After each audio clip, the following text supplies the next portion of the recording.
Hello to all our family members, कैसे हो आप? Hope you are doing well. हम लोगों ने पॉपुलेशन एंड एसोसिएटेड इश्यू का लेक्चर सीरीज कंप्लीट कर लिया है। अब हम topic number 4 that is poverty and development issues की बात करेंगे। अगर यूपीएससी मेंस के रेलेवेंस की बात करें तो ये टॉपिक सदाबहार है और यहाँ से क्वेश्चंस आते ही आते हैं। आप प्रीवियस ईयर क्वेश्चन में देखो, 2020 में दो क्वेश्चन आए हैं, 2018 में दो क्वेश्चन आए हैं, 2016 15 में भी क्वेश्चंस आए हैं। आपको मानकर चलना है कि दो तीन क्वेश्चन आते हैं, दो तीन क्वेश्चन यानी कि लगभग आपका 30 से 40 नंबर आएगा, डायरेक्टली आए या फिर इनडायरेक्टली आए, लेकिन क्वेश्चंस आने ही वाले हैं।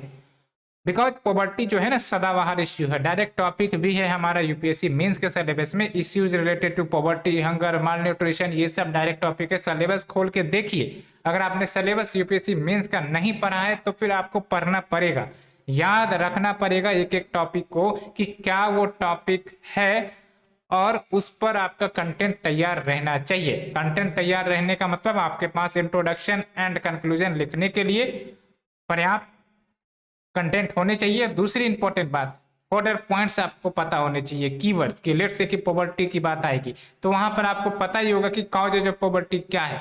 ठीक है, तो इस प्रकार से आपको आंसर बनाने पड़ेंगे। क्वेश्चन इनडायरेक्टली ही आते हैं, क्वेश्चन करंट अफेयर से लिंक होकर ही आते हैं। क्योंकि अगर आपको स्टैटिक क्वेश्चन दे दिया जाएगा कि भाई साहब पॉवर्टी से आप क्या समझते हैं, कॉजेज ऑफ पॉवर्टी क्या है, तो इस पर तो आप लिख दोगे, सब कोई व्यक्ति आंसर लिख देगा।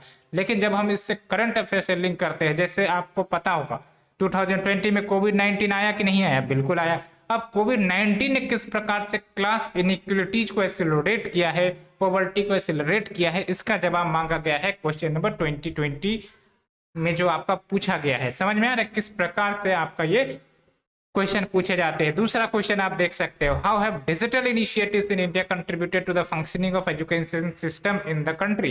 हालांकि इनडायरेक्टली ये पॉवर्टी से तो नहीं कह सकते, लेकिन आप देखो करंट से लिंक किया गया है कि किस प्रकार से डिजिटल इनिशिएटिव जो लिए गए हैं। जैसे आपने स्वयं पोर्टल की बात सुनी होगी, ये जो आपके डिश चैनल्स पर 200 प्लस एजुकेशनल चैनल फ्री में प्रोवाइड करने की बात की जा रही है, बजट 2022 में भी की गई थी, है ना। क्लास 1, क्लास 2, क्लास 3 सबके लिए शिक्षा जो है डिजिटल, जो आपके D2H प्लेटफॉर्म है उन पर प्रोवाइड किए जाए। तो इस प्रकार का इनिशिएटिव। साथ ही साथ आपने देखा होगा दीक्षा ऐप के बारे में आपने सुना होगा, जहां से आप वेरियस मटेरियल एक्सेस कर सकते हो। साथ ही साथ यूट्यूब पर भी बहुत सारे गवर्नमेंट की तरफ से क्लासेस चलाई जा रही हैं।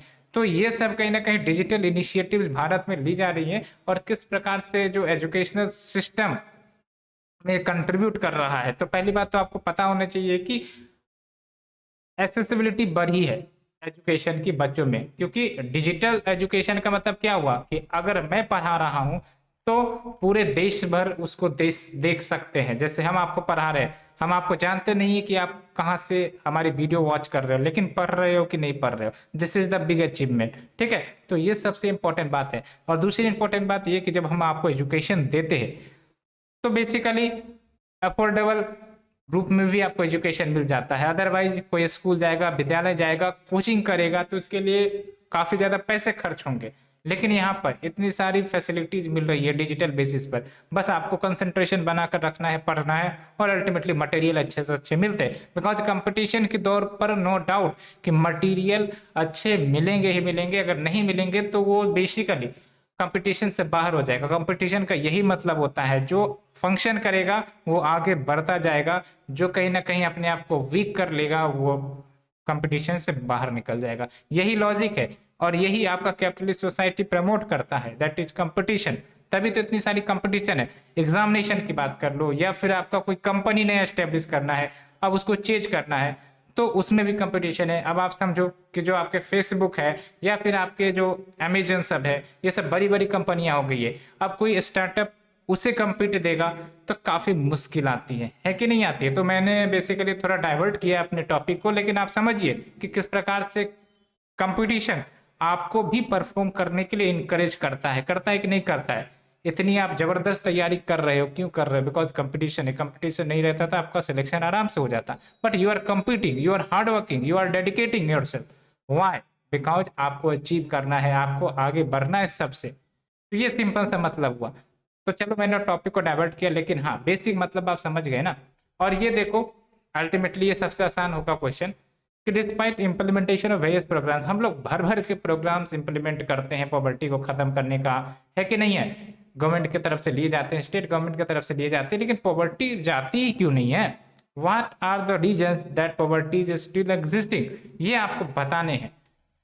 ठीक है, रीजन बताइए। तो जाहिर सी बात है भाई साहब, फंड की कमी है, हम कितना ही खर्च करते हैं। दूसरी इंपॉर्टेंट बात यह है कि भाई साहब जो हायर क्वालिटी ऑफ एम्प्लॉयमेंट मिलनी चाहिए वो नहीं मिल पाती है, जिसके कारण जो आपका सेविंग से कम है, सेविंग कम है तो मतलब इन्वेस्टमेंट कम होगा। साथ ही साथ आपका यूं कह सकते हो कि इलिटरेसी है, एलोंग विथ जो आपका घूस्ट बेनिफिशियरीज है वो सब लाभ उठाते हैं, जो आपके रियल बेनिफिशियरीज है वो लाभ नहीं उठा पाते हैं। तो ये सब कुछ चैलेंजेस है, हम आपको 1000 प्रकार के चैलेंजेस बता देंगे, लेकिन आंसर में आपको कुछ ही पॉइंट्स लिखने हैं ना, तो इस प्रकार से आपको सेग्रीगेट करना पड़ता है। तो मैंने 2-3 क्वेश्चन का एग्जाम्पल दिया है, आप चाहो तो आंसर लिखकर हमें भेज सकते हो। आंसर लिखिए, मैंने तो आपको ये फ्री इनिशिएटिव दिया है, लेकिन आप ही लोग प्रयास नहीं करते हो, आंसर नहीं लिखते हो।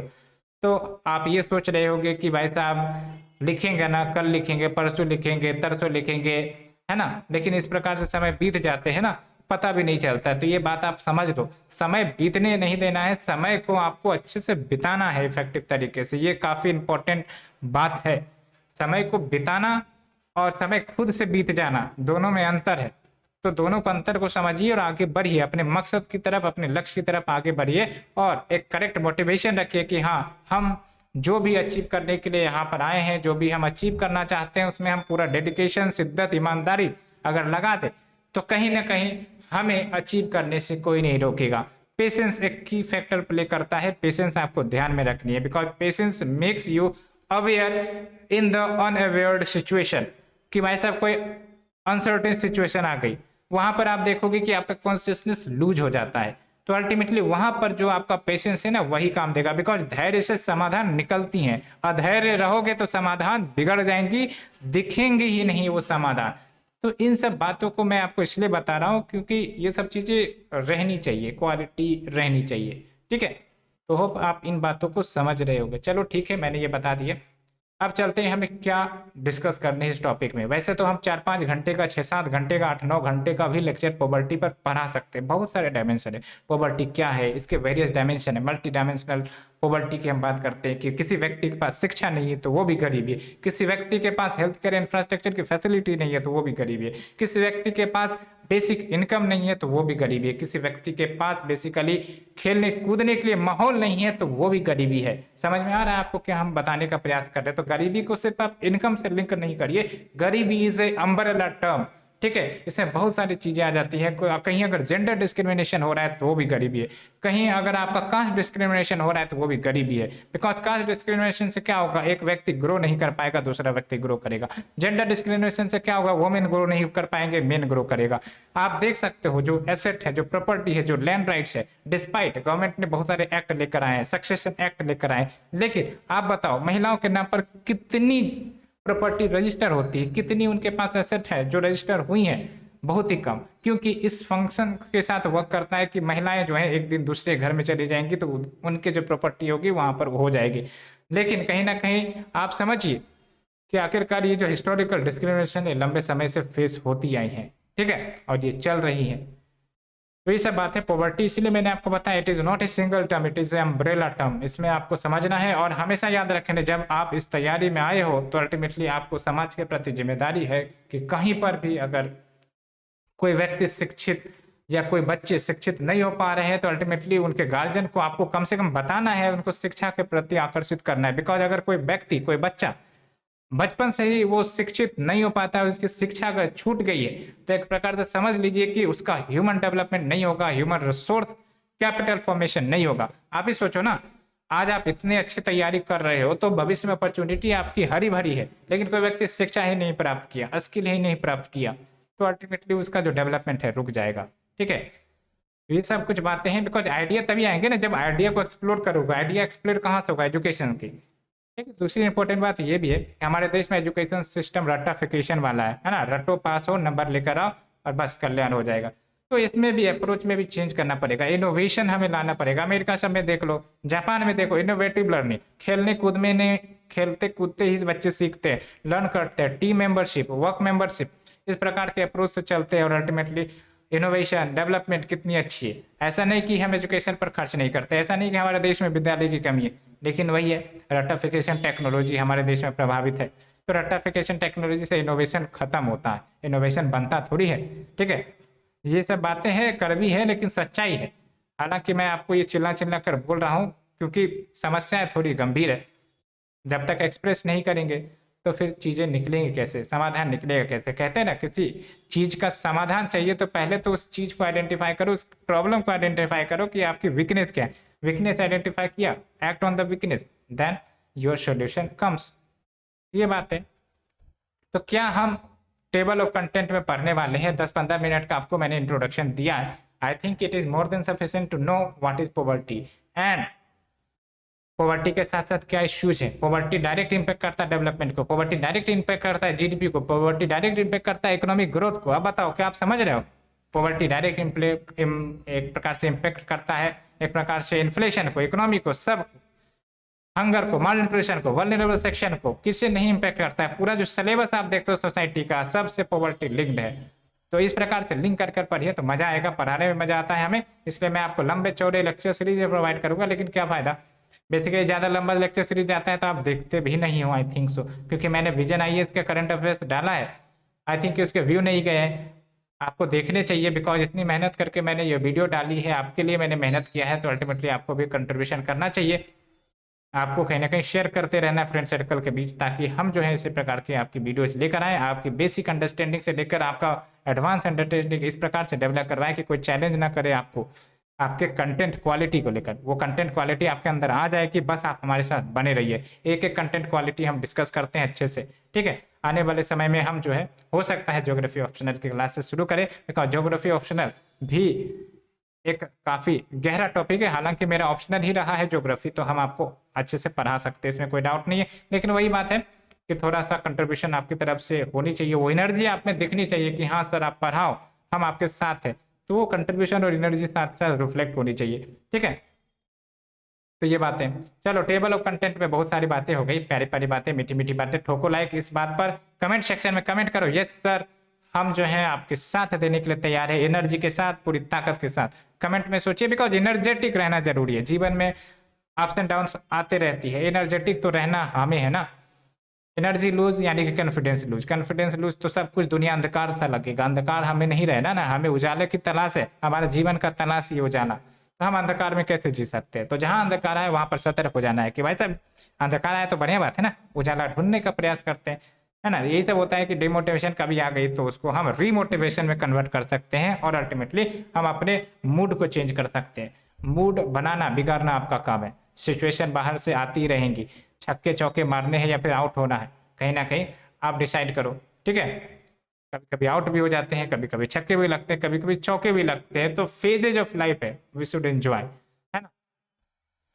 बिकॉज लाइफ इज अनसर्टेन, ये आपको भी पता है ना, कब कौन किस प्रकार से निकल लेगा कोई ठिकाना नहीं है। बट हम जिस ऑब्जेक्टिव से आए हैं, है ना, peace is the ultimate aim, तो उस तरफ हम आगे बढ़ेंगे। तो इस प्रकार से आपका डेवलपमेंटल चीजें चलती रहेंगी।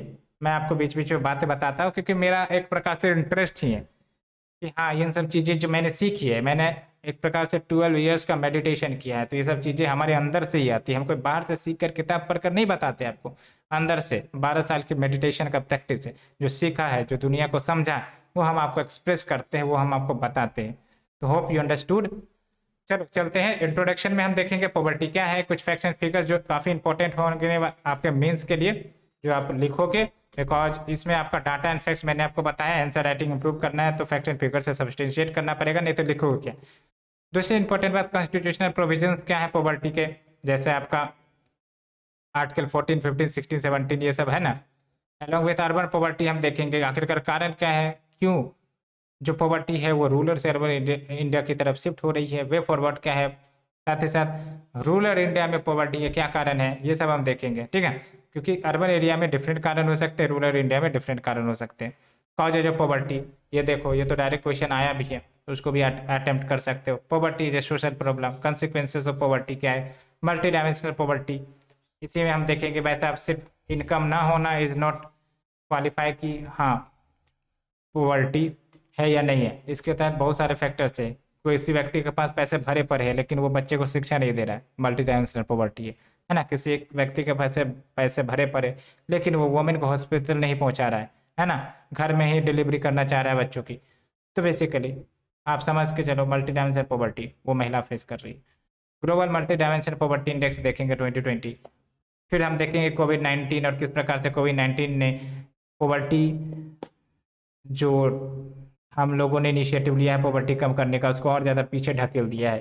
ठीक है, बिकॉज सब कुछ शट डाउन हो गई थी, रोजगार बंद हो गए थे, ये सब तो आपको पता ही। साथ ही साथ रिपोर्ट ऑफ प्यू रिसोर्स सेंटर क्या इसके हाईलाइट है वो देखेंगे। Poverty and women in India देखेंगे। फेमिनाइजेशन ऑफ पॉवर्टी, किस प्रकार से वुमेन जो है पुअर होती जा रही है more as compare to the male. Feminisation, हमने फेमिनाइजेशन ऑफ एग्रीकल्चर के टॉपिक को भी देखा था। इनइक्वलिटी देखेंगे, है ना, डायमेंशन ऑफ इनइक्वलिटी। इनइक्वलिटी के क्या क्या डायमेंशन है, पैरामीटर्स है। इकोनॉमिक इनइक्वलिटी, सोशल इनइक्वलिटी, परिणाम क्या है इनइक्वलिटीज के, measure to deal with inequalities and poverty alleviation schemes क्या कुछ है, ये हम देखेंगे। उसके बाद हमारे टॉपिक खत्म होगा। तो क्या आपको बेसिक ओवरव्यू समझ में आया? बेसिक ओवरव्यू हम हर एक टॉपिक के साथ देते हैं ताकि आपको ये सब चीज़ें ओवरऑल समझ में आ जाए। ठीक है, तो चलिए शुरुआत करते हैं। क्वेश्चन लिखकर आप आंसर हमें भेज सकते हो, कोई दिक्कत नहीं है। मैंने मेल आईडी आपको प्रोवाइड की है। टेलीग्राम चैनल ज्वाइन करिए, एक प्यारा सा इमोशन और लाइक का बटन टिपिए और अल्टीमेटली हमारा मनोबल और बढ़ाइए। ठीक है, तो देखो इस चैप्टर में ज़्यादा कुछ पढ़ाने लायक है नहीं। हम आपको बता देते हैं कि क्या क्या इंपॉर्टेंट है, किस किस चीज़ पर आपको फोकस करना है, क्योंकि मैंने ओवरव्यू में सारा कंक्लूजन आपको बता दिया है। अगर उसी को आप 2-3 बार सुन लेते हो तो आपका समस्या समाधान हो जाएगा। अब बस आपको कीवर्ड पर फोकस करना है, कॉजेज के क्या कीवर्ड्स हो सकते हैं उस प्रकार से। ठीक है, लेकिन जो मैंने आपको ओवरव्यू दिया 16-17 मिनट में वो कहीं ना कहीं आपके दिमाग में घुस गई होगी। चलो पहली बात तो अगर पॉवर्टी से रिलेटेड क्वेश्चन आता है तो पॉवर्टी क्या है, अगर आप डेफिनेशन देखो तो according to the United Nation poverty does not mean only कि भाई साहब आपके पास इनकम नहीं है या फिर आपके पास प्रोडक्टिव रिसोर्सेस नहीं है सो दैट आप सस्टेनेबल लाइवलीहुड जी सको।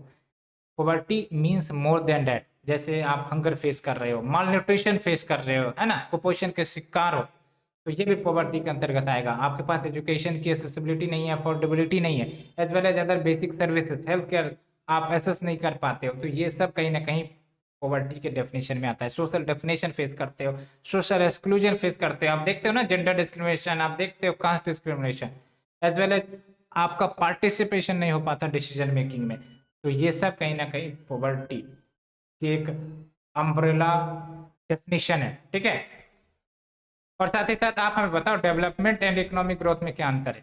तो बेसिकली डेवलपमेंट के लिए इकोनॉमिक ग्रोथ जरूरी है, यह हम मानते हैं, लेकिन इकोनॉमिक ग्रोथ से ही डेवलपमेंट हो जाएगा, इट डज नॉट इंश्योर। जैसे भारत की ही बात कर लो, इकोनॉमिक ग्रोथ 9% 10% से ग्रो करती है, बट क्या जो डेवलपमेंट है इक्विटेबली डिस्ट्रीब्यूटेड है? नहीं है। Bihar, Jharkhand, UP majority of the population poor में रहते हैं, जबकि मैनी ऑफ द पॉपुलेशन, खासकर हम बताते हैं ना कि जो टॉप 10% है वो basically majority of India's assets वो ऑक्यूपाई करके रखते हैं। ठीक है, तो ये सब कुछ बातें हैं। तो डेवलपमेंट का मतलब क्या हुआ कि एक प्रकार से हम किसी व्यक्ति के या फिर किसी देश के इकोनॉमिक एंड सोशल कंडीशंस को इम्प्रूव करते हैं, है ना, शिक्षा के स्तर बढ़ाते हैं, उनके स्किल्स बढ़ाते हैं, तो इस प्रकार से डेवलपमेंट हुआ। ठीक है, जैसे डेवलपमेंट का डेफिनेशन वैसे भी अगर देखा जाए तो पीपल टू पीपल वेरी कर सकता है। किसी के लिए चाहेगा कि भाई साहब रोड का डेवलपमेंट हो, रोड का विकास हो, तो वो व्यक्ति सोचेगा कि हाँ रोड का डेवलपमेंट हो तो it is as per their need. ठीक है, कोई व्यक्ति चाहेगा कि भाई साहब हमें बस बेसिक फूड मिल जाए, नेसेसिटी फूड मिल जाए, तो वो उनके लिए डेवलपमेंट होगा। ठीक है, तो वो डिफर करती है based on the person to person. तो ये सब बातें हैं। चलो अब कुछ फैक्ट्स एंड फिगर्स की बात करते हैं, होप आप समझ गए होंगे। अब देख सकते हो फैक्ट एंड फिगर की बात करें तो 2015 में around 10% of the world population were living in extreme poverty. ये तो डेफिनेशन रट लेना, मतलब ये फैक्ट रट लेना, आपको कोट करना है अगर ग्लोबल पॉवर्टी से रिलेटेड कोई क्वेश्चन आता है तो। ठीक है, तो अप्रोक्स 10% ऑफ द पॉपुलेशन वो एक्सट्रीम पॉवर्टी में रह रही है, और वर्ल्ड बैंक के अनुसार एक्सट्रीम पॉवर्टी उसे कहेंगे जो व्यक्ति लेस देन या फिर इक्वल टू $1.25 अर्न करता हो। उसको हम कहेंगे कि वो एक्सट्रीम पॉवर्टी में जी रहा है। इसको आप इंडियन रुपी में कन्वर्ट करिए और बताइए कि कितने रुपीज होते हैं ये, ठीक है। एंड अल्टीमेटली जाहिर सी बात है, इतना कम अर्न कर रहा है तो जो बेसिक नीड्स है उसको फुलफिल करने में उसको डिफिकल्टी आएगी, like health, education, access to water and sanitation, ठीक है। और भी बहुत सारे डाटा हैं बट याद रखने की जरूरत नहीं है। ये देखो इंडिया का आपको याद रखना है और ध्यान रखना है, अगर कोई करेंट गवर्नमेंट ऑफ इंडिया की रिपोर्ट आती है तो उसको आपको यूज करना है ना। उसमें आपको दो चीज जरूर देखनी है कि इंडिया में क्या है आपका पॉवर्टी का पॉपुलेशन या फिर परसेंटेज, ठीक है। तो ये जरूर ध्यान रखनी है। तो भारत में 21.9%, एक प्रकार से 22% भी यूज कर सकते हो, 22% of the population below the national poverty line में रहते हैं। मतलब कम कह सकते हो कि बहुत ही कम अर्न करते हैं। एक प्रकार से इनका जो डेली अर्निंग है इतनी कम है कि ये अपने बेसिक नीड्स को भी फुलफिल करने में समस्याएं झेलती है। तभी तो आप देखो गवर्नमेंट स्कीम्स लाए जाते हैं, है ना, PDS system, public distribution system सब लाया जाता है। क्यों लाया जाता है? ताकि इनकी जो बेसिक नीड्स है ये फुलफिल कर सके। बाकी अगर कुछ अर्न करते हैं तो उसके तहत वो दूसरे जो अपने एस्पिरेशन है वो फुलफिल कर सकते हैं। तो ये सब बातें है ना। तो पब्लिक डिस्ट्रीब्यूशन सिस्टम के अंतर्गत आपको पता है ना, 1 रुपया प्रति केजी चावल सब मिलते हैं, है ना। तो इस प्रकार से है।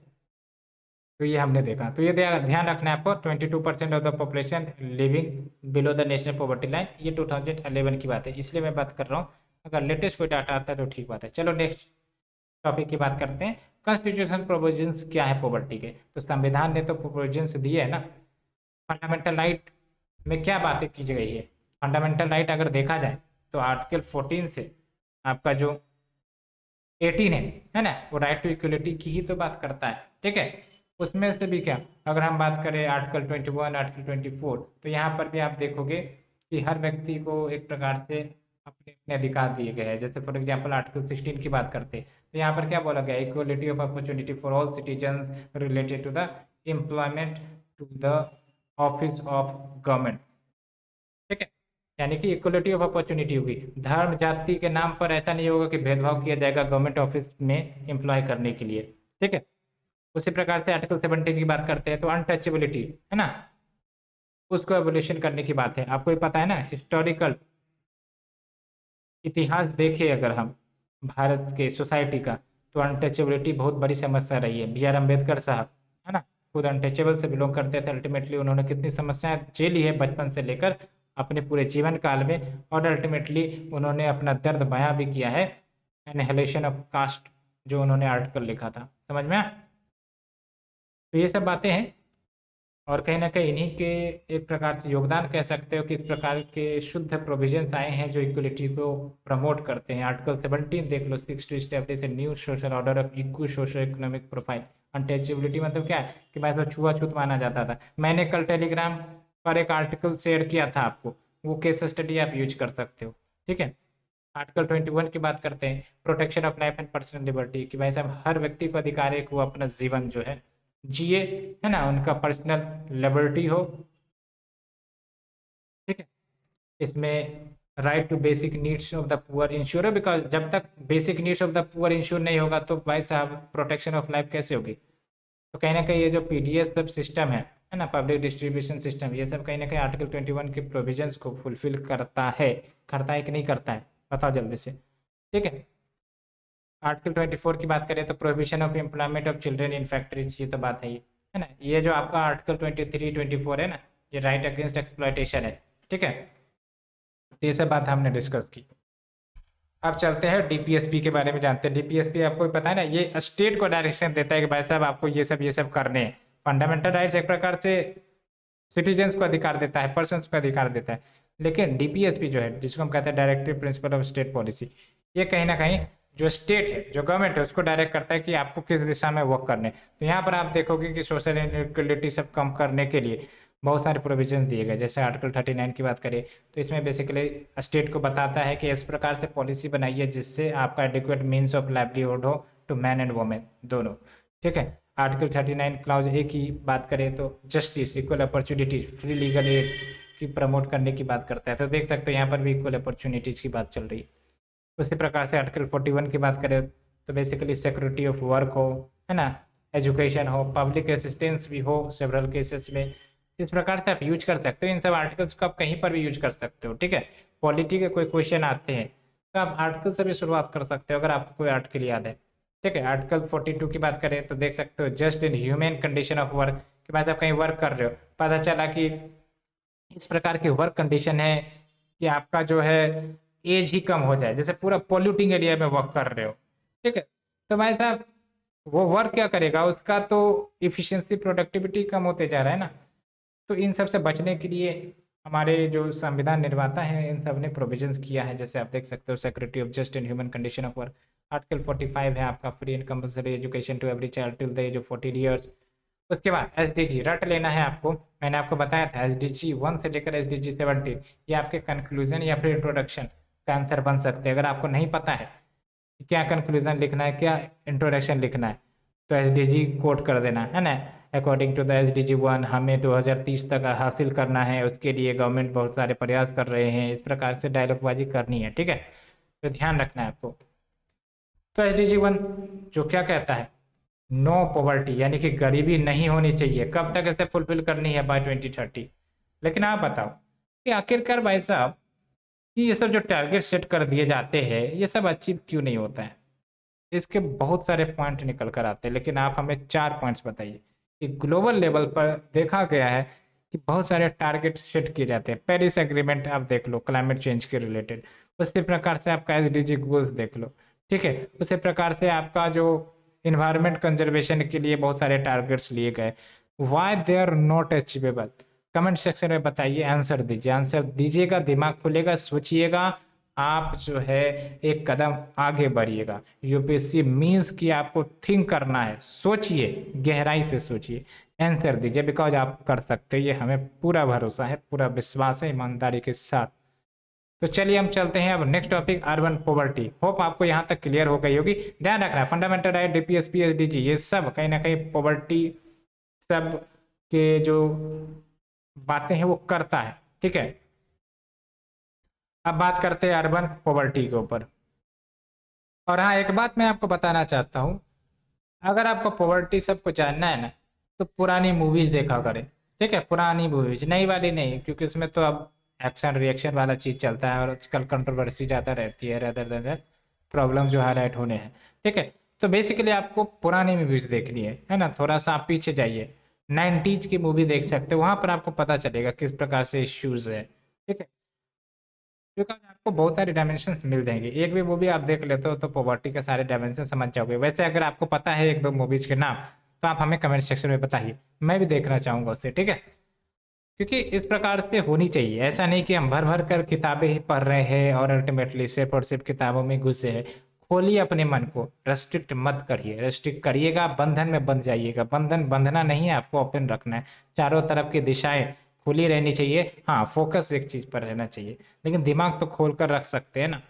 ठीक है, क्योंकि हम लोग क्या करते हैं, रेस्ट्रिक्ट कर लेते हैं अपने आप को प्रिपरेशन मोड में, नहीं मूवी नहीं देख सकते। ठीक है, चलो ठीक है, सोशल मीडिया नहीं चलाएंगे, कम ही चलाएंगे, कम ही देखेंगे, लेकिन मूवी सब तो देखिए, खासकर सोशल मूवी, क्योंकि इससे आपको चीज़ें पता चलती है। ठीक है, चलो हम चलते हैं अब अर्बन पॉवर्टी के ऊपर। अर्बन पॉवर्टी मतलब क्या है भाई साहब, अर्बन एरियाज में जो पॉवर्टी की सिचुएशन हमें देखने को मिलती है उसी को अर्बन पॉवर्टी कहते हैं, सीधी सी भाषा।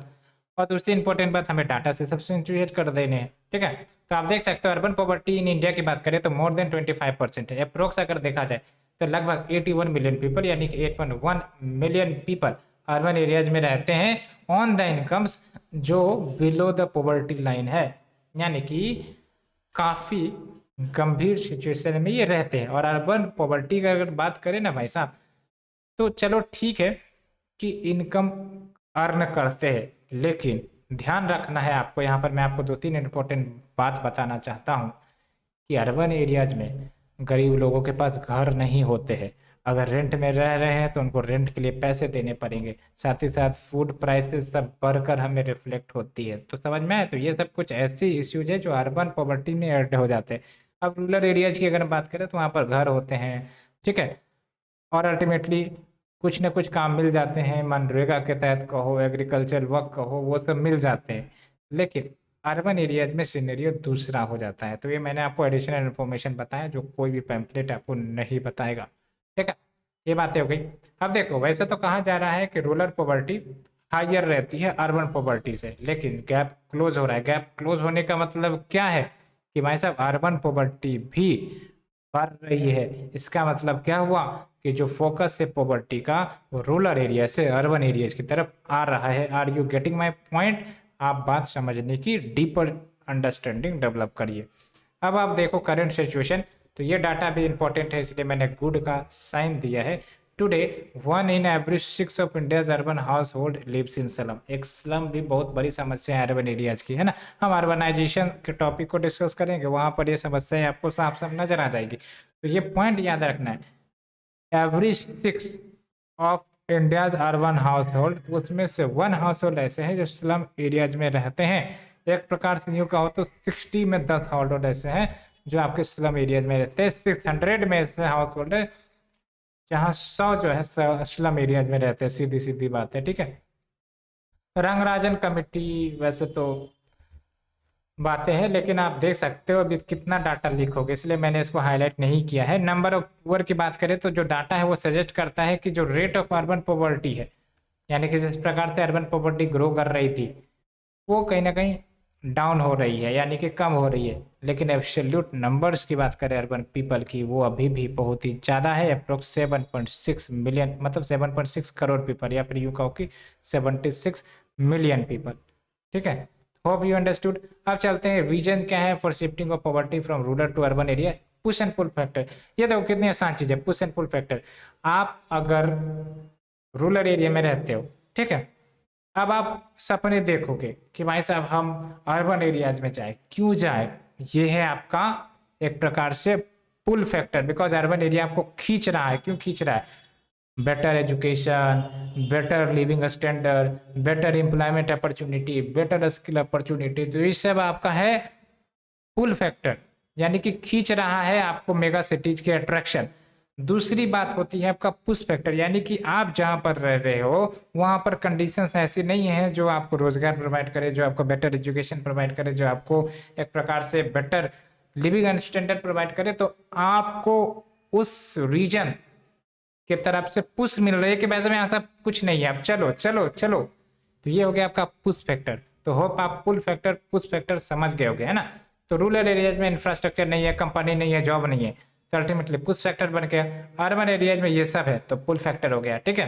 तभी तो आप देख सकते हैं ना बहुत सारे लोग जो है माइग्रेट करते हैं from rural areas to urban area, because आपका पुश पुल फैक्टर दोनों एक्ट करता है, ठीक है। Why we go to Delhi for the coaching, ठीक है। अगर यही कोचिंग आप देख सकते हो डिजिटल एजुकेशन के माध्यम से मिल रहा है, तो आप क्या कर रहे हो? एक प्रकार से पुल फैक्टर को वीक कर रहे हो। आप समझ रहे हो मेरे पॉइंट्स को जो मैं बताना चाह रहा हूँ?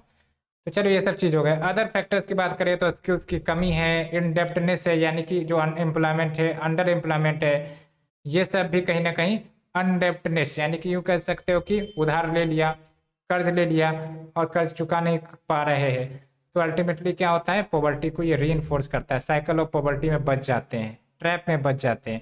साथ ही साथ इन्फ्लेशन, इन्फ्लेशन मतलब क्या हुआ कि भाई साहब पहले से ही ये 100 रुपये अर्न करते थे, उसमें से 10 रुपये में सब्जी खरीदते थे, अब सब्जी का प्राइस हो गया आपका 20 रुपया, तो अल्टीमेटली क्या है, सेम सब्जी के लिए उनको 20 रुपया देना पड़ रहा है, बच कितना आ रहा है, 80 रुपया। तो अल्टीमेटली अदर खर्चे को इनको कम करना पड़ेगा कि नहीं करना पड़ेगा, बताओ। हो सकता है क्वालिटी से कंप्रोमाइज करे, हो सकता है ये क्वांटिटी से कंप्रोमाइज करे। समझ में आया क्या बताना चाह रहे हैं हम? साथ ही साथ अनइक्वल डिस्ट्रीब्यूशन है। अनइक्वल डिस्ट्रीब्यूशन यानी कि इनकम हो, एसेट्स हो, ये सब का अनइक्वल डिस्ट्रीब्यूशन है, स्टेट लेवल पर भी या फिर आपका सिटी लेवल पर भी, है ना, पीपल के लेवल पर भी। चलो अनसेटिस्फैक्टरी ग्रोथ। अब यहाँ पर आप देखो अनइक्वल डिस्ट्रीब्यूशन का मतलब ये हुआ कि भाई साहब रूरल एरियाज में, है ना, आपने देखा होगा काफ़ी कम जनरेट होते हैं, बिकॉज वहाँ पर सोर्स ऑफ एम्प्लॉयमेंट काफ़ी लिमिटेड है कि नहीं। तो ये सब कुछ बातें, अनसेटिस्फैक्टरी ग्रोथ भी एक फैक्टर है। जैसे फॉर एग्जांपल एग्रीकल्चर में देख लो ना, कितनी कम ग्रोथ रेट है, और जबकि डिपेंडेंसी देख लो एग्रीकल्चर पर पॉपुलेशन की, ओवर डिपेंडेंसी है। इसलिए ना बोला जाता है एक प्रकार से डाइवर्जन करिए एग्रीकल्चर पॉपुलेशन को to the other sector, so that agriculture में जो फैमिलीज इंगेज्ड है उनकी पर कैपिटा इनकम या फिर फार्मर्स का जो इनकम है वो बढ़े। बिकॉज अगर हम ज़्यादा पॉपुलेशन को इंगेज करवा रहे हैं एग्रीकल्चर में, और अल्टीमेटली उतनी ही प्रोडक्टिविटी प्रोडक्शन मिलेगी जितना हम कम पॉपुलेशन को रख कर सकते हैं, तो जाहिर सी बात है जो पर कैपिटा इनकम है फार्मर सबकी वो बढ़ जाएगी। नहीं तो क्या होता है, पैसे डिस्ट्रीब्यूट हो जाते हैं, है कि नहीं है। तो ये सब बातें along with asymmetrical development. Asymmetrical development यानी कि डेवलपमेंट जो है हर जगह इक्वल नहीं है, सामान्य नहीं है, डिस्पैरिटी है, रीजन टू रीजन वेरी करता है। छत्तीसगढ़ देख लो, है ना, वर्सेस आपका जो साउथ इंडिया की बात कर लो, north India versus south India, ठीक है, नॉर्थ ईस्टर्न रीजन की बात कर लो। तो क्या एसिमेट्रिकल डेवलपमेंट, डेवलपमेंट हर जगह नहीं पहुंच पा रही। अब आपको जवाब देना है, what are the factors, what are the causes of asymmetrical development India, ठीक है। जो इकोनॉमिक ग्रोथ हो रहे हैं, देख सकते हो कितनी तेजी से 9.5%, 9.6%, लेकिन क्या ये पुअर को बेनिफिट कर पा रहा है, क्या ये पुअर की समस्याओं को समाधान कर पा रहा है। आज हमारा इकोनॉमी 9.6% से लेट से ग्रो कर रहा है, लेकिन पुअर को एलपीजी सिलेंडर एसेस करने में दिक्कतें हो रही है बिकॉज प्राइसेस काफ़ी ज़्यादा बढ़ गई है। फूड एसेस करने में दिक्कत हो रही है बिकॉज फूड इन्फ्लेशन काफ़ी ज़्यादा बढ़ गया है, ठीक है। सीपीआई जो है वो अपने नॉर्मल टारगेट से ब्रीच कर रहा है। तो ये सब एग्जाम्पल है जो करंट अफेयर से आप लिंक कर सकते हो। सीपीआई का मतलब क्या हुआ, कंज्यूमर प्राइस इंडेक्स, है ना। और मैंने आपको विजन आईएएस के आर्टिकल में पढ़ाया भी है। तो ये लगातार ब्रीच कर रहा है। क्या टारगेट है, 2 से लेकर 6% के बीच, है ना। लेकिन अभी जो है लगातार 2-3 क्वार्टर से 6% से ज़्यादा ही रहा है, ठीक है।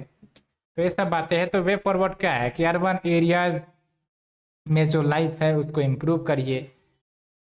तो कैसे इम्प्रूव हो सकता है, एक तो ये है कि जो माइग्रेशन रूरल एरिया से अर्बन एरिया जा रहे हैं उनको रोका जाए। लेकिन कैसे रोकेंगे, संविधान ने तो इनको मूवमेंट का अधिकार दिया है, तो ठीक है मूवमेंट का अधिकार दिया है, लेकिन ये भी तो हो सकता है रूरल इंफ्रास्ट्रक्चर जो है हम वहाँ पर प्रोवाइड करवा दे, है ना, वहाँ पर एम्प्लॉयमेंट जनरेशन करवा दे। जो पूरा का कंसेप्ट है PUR है, providing urban amenities to the rural areas, पूरा का कंसेप्ट को इम्प्लीमेंट करे सो दैट इनको ज़रूरत ही ना पड़े। डिजिटल एजुकेशन सब प्रमोट हो रहे हैं सो दैट इनको ज़रूरत ही ना पड़े एजुकेशन पाने के लिए, विदेश आने के लिए या फिर यहाँ पर।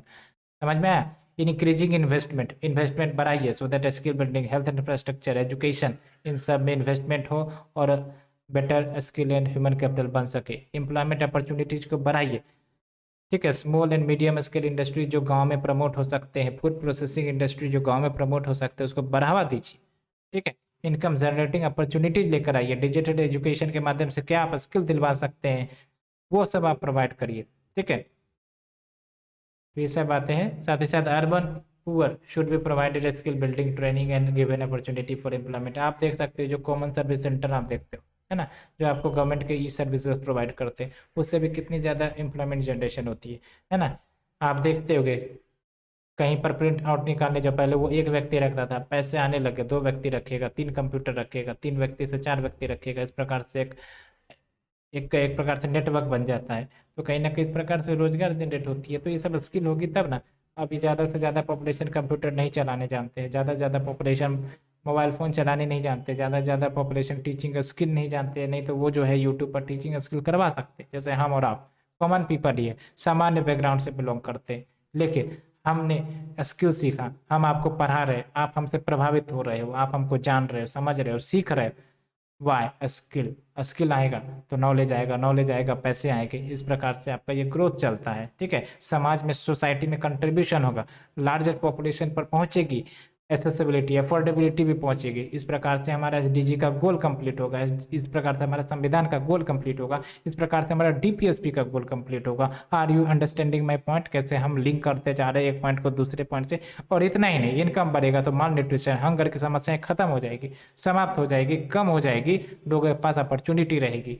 समझ में आ रहा है, मैं आपको बताने का प्रयास कर रहा हूँ। इस प्रकार से इंटीग्रेशन के माध्यम से आपको कोई नहीं बताएगा, but I am telling you because ये सब रियल लाइफ एग्जाम्पल है।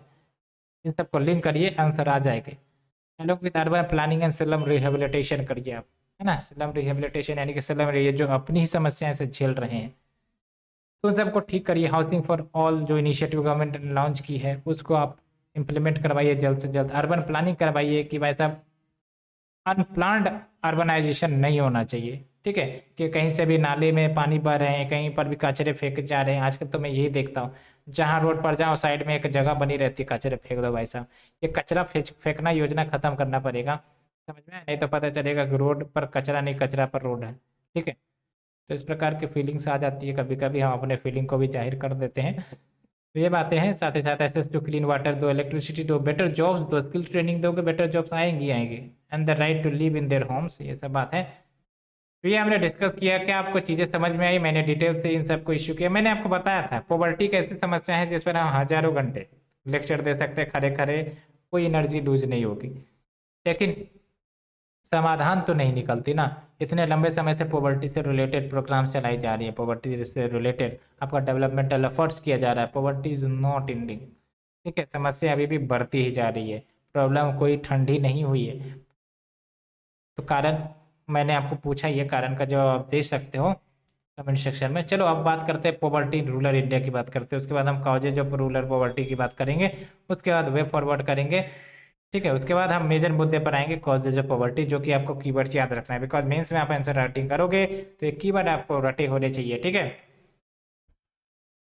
तो होप ये लेक्चर ऐसा है कि आपको बोर नहीं लग रहा होगा, आपको आनंद आ रहा होगा, आप चीजें समझ रहे हो तो आपको मजा आ रहा होगा। ठीक है, तो बोरिंग में बनाना भी नहीं चाहता, क्योंकि बोरिंग आप सुनोगे तो भाई साहब मजा नहीं आएगा। तो ना इंटरेस्टिंग रखते हैं, इसलिए मैं आपको करंट एग्जांपल्स डेवलपमेंट लेता हूँ। मैंने लगभग 2 2.5 साल से करंट अफेयर्स पढ़ाई है, तो करंट अफेयर का नॉलेज कहीं ना कहीं अच्छा खासा है, इसलिए मैं आपको इंटीग्रेट कर पाता हूँ। अगर सिर्फ स्टेटिक पढ़ाता तो हम आपको करंट अफेयर्स इंटीग्रेट करवा ही नहीं पाते, रियल लाइफ सिनेरियो क्या चल रहा था हम आपको बता ही नहीं पाते। ये सब कुछ अचीवमेंट्स होती हैं व्यक्ति की, और कहीं ना कहीं इससे डीपर अंडरस्टैंडिंग बनती है। Hope you understood my point, जो मैं आपको बताना चाह रहा था। तो देखो, जब हम पॉवर्टी इन रूरल इंडिया की बात करते हैं ना, आपको ध्यान रखना है रूरल इंडिया में पॉवर्टी के कुछ अलग कारण हो सकते हैं, अर्बन इंडिया में पॉवर्टी के कुछ अलग कारण हो सकते हैं। समझ में आया? जैसे रूरल इंडिया की बात करें तो वहाँ पर एग्रीकल्चर प्रैक्टिस की जाती है। ठीक है, वहाँ पर लेट्स से कि आपका क्रेडिट फैसिलिटीज उतनी ज़्यादा अवेलेबल नहीं है, बैंक फैसिलिटी उतनी ज़्यादा अवेलेबल नहीं है, या फिर यूँ कह सकते हो कि इंटरप्रेन्योरशिप स्किल वहाँ पर नहीं है, तो बिजनेस एक्सपेंशन या फिर आपका जो कंपनी का इस्टेब्लिशमेंट है वो नहीं हो पाता है। तो बहुत सारे इश्यूज है, अर्बन पॉवर्टी के अपने कारण है। इसलिए आपको ध्यान से रखना है थोड़ा सा, जो आपका काउजेज है रूरल पॉवर्टी का, उसमें एग्रीकल्चर फैक्टर्स ये सब कुछ आने चाहिए, क्योंकि यही सब पॉइंट है जो आपको डिफ्रेंशिएट करवाएंगे। ठीक है, तो चलो ठीक है, एक डाटा की बात करते हैं, नेशनल डेवलपमेंट प्लान। तो बेसिकली ये जो प्लान लाई गई थी किस प्रकार से डेवलपमेंट को इंश्योर किया जाए, इसलिए ये था। And as per the 11th national development plan of India, यहाँ पर आप देख सकते हो डाटा है, more than 300 million people in India are poor, यानी कि 30 करोड़ के आसपास। समझ में आया आपको? एंड जाहिर सी बात है, भारत ने भी काफ़ी ज़्यादा प्रयास किए हैं सिंस इंडिपेंडेंस, क्योंकि इंडिपेंडेंस से पहले ब्रिटिश शासन होता था, उसका मोटिव ही होता था प्रॉफिट अर्न करना, एक्सप्लॉयटेशन करना। ठीक है, इस प्रकार से आपका काफ़ी ज़्यादा रिसोर्सेज का एक्सप्लॉयटेशन भी किया गया, ज़मीनें हड़प ली गई, है ना। टेनेंट्स के रूप में पीजेंट्स को टैग मिला। टेनेंट्स मतलब आप समझो कि जिनकी अपनी जमीन नहीं है, दूसरों की जमीन पर वो खेती करते हैं या फिर कार्य करते हैं, टेनेंट्स। समझ में आया? तो इस प्रकार के सिचुएशन आपका इंडिपेंडेंस के पहले था, और जब इंडिपेंडेंस हुआ तो रिफॉर्म लिए गए, तो जाहिर सी बात है समय लगेगा। तो समय लगा, प्रयास किए गए, इनिशिएटिव्स लाए गए, स्कीम्स चलाए गए, तो इस हिसाब से आपका जो पॉवर्टी को भी रिड्यूस करने में भारत ने सफलता दिखाई है। हालांकि अभी दूर तक सफर तय करना है तो ताकत भी चाहिए, रिसोर्सेस भी चाहिए, लेकिन आप देख सकते हो India has manage to reduce the number of poor from 55% in 1973 to about 27%, जो हम कह सकते हैं 2004 में। हालांकि इसको आप लेटेस्ट डाटा से अपलोड कर लेना, अपडेट कर लेना, अगर आपको कहीं पर मिलती है, न्यूज़पेपर में आप पढ़ते होगे तो वहाँ से भी आप लिंक कर सकते हो। जैसे यहाँ पर रिसेंट एस्टिमेट्स है, तो रिसेंट एस्टिमेट्स में 2011-12 का डाटा दिया गया है। यहाँ पर भी बोला गया है कि 216.5 मिलियन यानी कि 21.65 करोड़ लोग रूरल एरियाज में पुअर है। तो ये सब कुछ बातें हैं। अगर हम बात करें इंडिया के पुअरेस्ट स्टेट, तो जाहिर सी बात है आपको पता है ना, हमने एसिमेट्रिकल पॉवर्टी की बात करी थी। जब भी एसिमेट्री की बात करते हैं ना, यानी कि पॉवर्टी हर जगह सामान्य नहीं है, मैंने एग्जाम्पल भी दिया था, साउथ इंडिया में बात कर लो, है ना। जैसे आपका तमिलनाडु है, वहाँ पर आपका केरला है, तो यहाँ पर आपका पॉवर्टी काफ़ी कम है। साथ ही साथ इलिटरेसी भी काफ़ी कम है ना। इलिटरेसी कम है मतलब अपॉर्चुनिटी जिनके लिए खुली हुई है, और इस अपॉर्चुनिटीज़ का वो लाभ भी उठाते हैं और अपनी लाइवलीहुड को अच्छे तरीके से चलाते भी है। लेकिन नॉर्थ इंडिया की बात करें, बिहार में देख लो, आपका छत्तीसगढ़ में देख लो, है ना, तो अभी एक प्रकार से इकोनॉमिक पॉइंट ऑफ व्यू से जो आर्थिक सिचुएशन है इन राज्यों की काफ़ी सही नहीं है। तो देख सकते हो इंडिया की पुअरेस्ट स्टेट की बात करें तो छत्तीसगढ़ है, जहाँ पर 40% population below poverty line. Below poverty line काफ़ी एक्सट्रीम फॉर्म ऑफ पॉवर्टी हो गई, समझ में आया? यानी कि यहाँ पर आपका इनके पास उतना इनकम भी नहीं हो पाता कि वो अपने बेसिक नीड्स को फुलफिल करे। यूँ कह सकते हो कि अपने बेसिक नीड्स को फुलफिल करने तक ही इनका इनकम हो पाता है, या फिर कहीं से ये पैसे जनरेट कर पाते हैं। ठीक है, तो ये तो चलो ठीक है बिलो पॉवर्टी लाइन, लेकिन उसमें भी क्या एक आता है एबव पॉवर्टी लाइन, है ना? जैसे आप मिडिल क्लास पर्सन को डिवाइड कर दो तो उसमें भी अगर आप देखोगे तो लोअर मिडिल क्लास, फिर मिडिल में दे दो, फिर थोड़ा हायर लेवल की, हाँ चलो ठीक है अच्छे खासे पैसे थोड़ा अर्न करते हैं, तो इसमें भी कैटेगराइजेशन कर सकते हो। तो आप देख सकते हो रीजनलाइजेशन एक प्रकार से यूँ कह सकते हो कि चीज़ें डिस्ट्रीब्यूटेड है। तो ये बातें हो गई। तो छत्तीसगढ़, तो इसका मतलब क्या कंक्लूजन निकला कि अगर हमें पॉवर्टी को ठीक करना है तो हमें रीजनल लेवल पर फोकस करना पड़ेगा, रीजनल नंबर और जो स्टेट्स है उसमें हमें इम्प्रूव करनी पड़ेगी। तो ये सब बातें, साथ ही साथ पुअरेस्ट पॉपुलेशन स्टेट की बात करें, ये देख लो 7 स्टेट्स ऐसे हैं जहाँ पर 61% ऑफ द पुअर पॉपुलेशन रहते हैं, समझ में आया? तो इसका मतलब हम फोकस किस पर करें, हम अपने रिसोर्सेज कहाँ पर लगाएं, हम अपने पैसे कहाँ खर्च करें, स्कीम्स कहाँ पर चलाएं? जाहिर सी बात है इन जगहों पर ज़्यादा फोकस करेंगे ताकि इन जगहों का विकास हो। बिहार, छत्तीसगढ़, झारखंड, मध्य प्रदेश, उड़ीसा, राजस्थान, उत्तर प्रदेश। ठीक है, ये डाटा भी आपको लिखना है, काफ़ी इंपॉर्टेंट है। साथ ही साथ हमारे देश में शेड्यूल कास्ट ट्राइब्स भी हैं, ये भी वर्स्ट सफरर है रूरल पॉवर्टी की। हालांकि आपको पता है इनके अपने कल्चर, ट्रेडिशंस है, सब कुछ है, लेकिन कहीं ना कहीं ये भी पॉवर्टी के ग्रह में फंसे पड़े हैं, ये भी आपको पता ही होगा। ठीक है, ट्राइबल कम्युनिटीज की अपनी कुछ समस्याएं हैं। ठीक है, साथ ही साथ अगर हम बात करते हैं नॉर्थ ईस्टर्न रीजन में ट्राइबल्स की, ठीक है, तो आप हमें बताओ कि आखिरकार यहाँ के ट्राइबल्स क्या कुछ प्रॉब्लम्स फेस करते हैं। ठीक है, और अल्टीमेटली अगर हमें इनके डेवलपमेंट करने हैं तो गवर्नमेंट क्या करे, क्या करे गवर्नमेंट, और गवर्नमेंट ने क्या किया है? तो दोनों आप बताओ। ये आंसर देना जरूरी है आपके लिए, दिमाग चलाना जरूरी है आपके लिए। मैं आपको ये फॉर्डर पॉइंट बताता हूँ ताकि आप आराम से चीज़ों को अंडरस्टैंड कर सके और अल्टीमेटली अपना जो रीजनिंग पावर है उसको डेवलप कर सके। सोचोगे दिमाग बढ़ेगा, नहीं सोचोगे तो अटके रहोगे। सीधी सी फिलोसफी रही है मेरी, जितना ज़्यादा हम अपने दिमाग का कसरत करवाएंगे उतना ही ज़्यादा कम कसरत लगेगा हमें रिप्रेजेंट करवाने में। सीधी सी फिलोसफी है भाई साहब, मान के चलिए। ठीक है, तो इस प्रकार से आपको समझ में आ गया होगा कुछ जो बातें हमने देखा है डाटा फैक्ट के आधार पर। अब बात करते हैं कॉजेज ऑफ रूरल पॉवर्टी। इसमें पहली बात तो जरूर याद आनी चाहिए आपको, एग्रीकल्चर फैक्टर डेफिनेटली आना चाहिए। बिकॉज एग्रीकल्चर की अगर हम बात करें तो पॉपुलेशन काफ़ी ज़्यादा एग्रीकल्चर पर डिपेंडेंट है कि नहीं है? बताओ। अब पॉपुलेशन काफ़ी ज़्यादा डिपेंडेंट है, दूसरी इंपॉर्टेंट बात इतनी ज़्यादा पॉपुलेशन की रिक्वायर्ड भी नहीं है एग्रीकल्चर में, ओवर डिपेंडेंट पॉपुलेशन है। इसके कारण जो इनकम है ना वो कम हो जाएगी, क्योंकि अगर 100 रुपये आ रहे थे वो 5 व्यक्ति में डिस्ट्रीब्यूट होते थे, सबको बेसिकली 20-20 रुपये मिलते।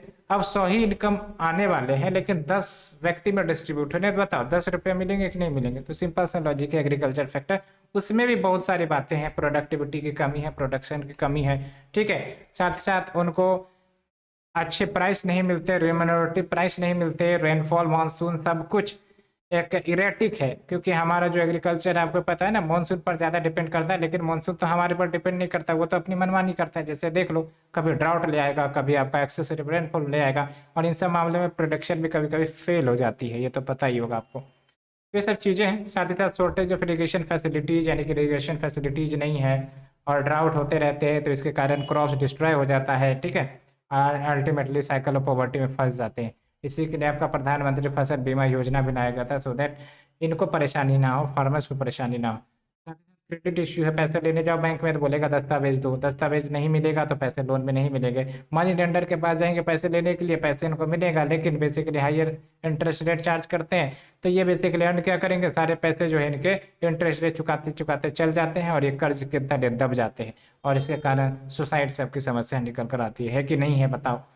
ये सब मैं आपको बता रहा हूँ, ये सब चीज़ें आप वाकिफ हो, बट आपको समझना है। ठीक है, the effect of abject rural poverty, कहने का मतलब ये है कि बहुत सारे रूरल एरियाज में बेसिक फैसिलिटी है ही नहीं, सैनिटेशन नहीं है, आप जाओ टॉयलेट मिलेगी नहीं। लेकिन आप तो चलो कुछ प्रयास किए जा रहे हैं, लेकिन कहीं ना कहीं जो सैनिटेशन की भी बात करें ना, भले ही स्वच्छ भारत मिशन चला है, लेकिन आप समझने की कोशिश करिए, इसको एक प्रकार से कंटिन्यूस बेसिस पर सस्टेन कर पाना ये भी एक चैलेंज ही है भारत के लिए, और कहीं ना कहीं इस चैलेंज को हमें डील करना पड़ेगा, क्योंकि हमने टॉयलेट बना दिया, अब साफ ही नहीं हो रहे, या फिर टॉयलेट ही खराब हो गया, डैमेज हो गया, इसको रिकवर करवाना है, या फिर बहुत सारे ऐसे, एक प्रकार से टॉयलेट की बात करें तो जो कागजों पर है, जमीनी हकीकत पर है ही नहीं, तो इस प्रकार की भी सिचुएशन आती है। इंफ्रास्ट्रक्चर की कमी है, कम्युनिकेशन, एजुकेशन, ये सब बात है। अनविलिंगनेस, कहने का मतलब यह है बहुत सारे जो गांव के लोग होंगे इस टेंडेंसी से भी रहते हैं कि वैसा होगा ना काम, ढूंढ लेंगे काम,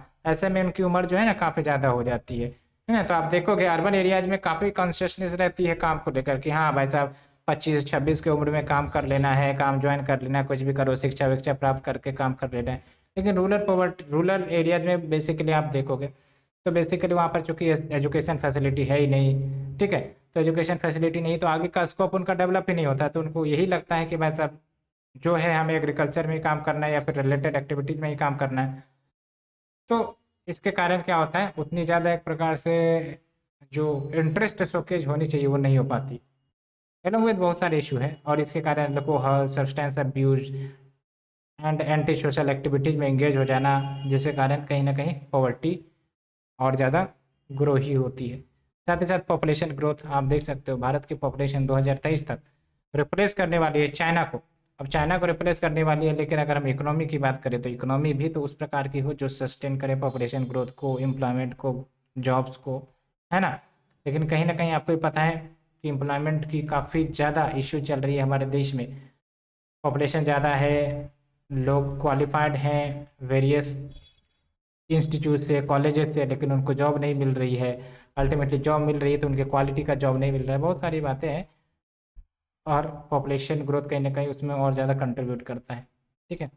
तो पॉपुलेशन ग्रोथ सिर्फ अगर हम भारत के सेंस में देखें तो देखो रूरल एरिया में कुछ डिफरेंट ऑब्जेक्टिव्स के कारण जो पॉपुलेशन है वो ग्रो करवाए जाते हैं। अर्बन एरियाज में आपने देखा होगा कि पॉपुलेशन ग्रोथ जो है आपका लिमिट रखा जाता है कि भाई साहब हाँ कुछ ही व्यक्ति हो, कुछ ही बच्चे हो जिनको प्रॉपर से पढ़ाई लिखाई शिक्षा दे और अल्टीमेटली उसी को हम ग्रो करवाएं, और वही बेसिकली हमारी कमी या कसर को पूरा करे। तो ये सब बातें हैं। तो population growth, unwillingness, effect of rural poverty, credit issue, shortage of irrigation facility, agriculture factor. I think you have understood all the point that I am trying to say. चलो चलते हैं वे फॉरवर्ड की तरफ। तो rural poverty reduction पर सेटरेट करवाओ, more and better jobs create करवाओ, women and schedule tribes पर एक्स्ट्रा फोकस करिए, बिकॉज ये वल्नरेबल सेक्शन है। वल्नरेबल सेक्शन यानी कि एक रोड है ना, पाथवे है जिस पर पुरुष भी है महिला भी है, लेकिन महिला जो है ना अभी थोड़े पीछे, या फिर जो आपके ये जो वल्नरेबल सेक्शन है ना थोड़े पीछे, बिकॉज हिस्टोरिकल इंजस्टिस है ना। तो कहीं ना कहीं उन पर ज़्यादा फोकस करने की जरूरत है, सो दैट इक्वल फुटिंग पर लेकर आया जाए, तब जाकर कम्पीट करो तो देखो क्या आनंद है। इकोनॉमी में कंट्रीब्यूट कर सकते हैं, है ना, बहुत कंट्रीब्यूट कर सकते हैं। हमने रोल ऑफ वुमेन पर भर भर के लेक्चर दिया है, 4-5 क्लासेस, इसलिए डिटेल में अगर आपने नहीं देखा तो उसे जाकर देखिए, पहले समझिए एक एक इश्यू को क्या हम कहना चाह रहे हैं, और तब आपको अल्टीमेटली समझ में आएगा कि क्या चैलेंजेस वुमेन फेस करती है। और इसीलिए कहा जाता है कि जो महिलाएं हैं, जो उनको कीमती समय मिला है, वो अपने विकास में कंट्रीब्यूट करिए। आपका ग्रोथ काफ़ी ज़्यादा एक प्रकार से रोल प्ले करेगा सोसाइटी के लिए, बिकॉज आप एक इमेज मिरर होगे, रिप्रेजेंट करोगे सोसाइटी को कि हाँ हम अगर हासिल कर सकते तो आप भी हासिल कर सकते हो। एक प्रकार से चेंज आएगा, मानसिकता में बदलाव आएगा। इतनी मानसिकता में बदलाव पुरुषों के कारण नहीं आ सकती, लेकिन महिलाओं के कारण आएगी, इसलिए महिलाओं को आगे बढ़ चढ़ कर शिक्षा के प्रति, है ना, थोड़ा सा ज़्यादा इंटरेस्ट शोकेज करने की ज़रूरत है, हासिल करने की ज़रूरत है।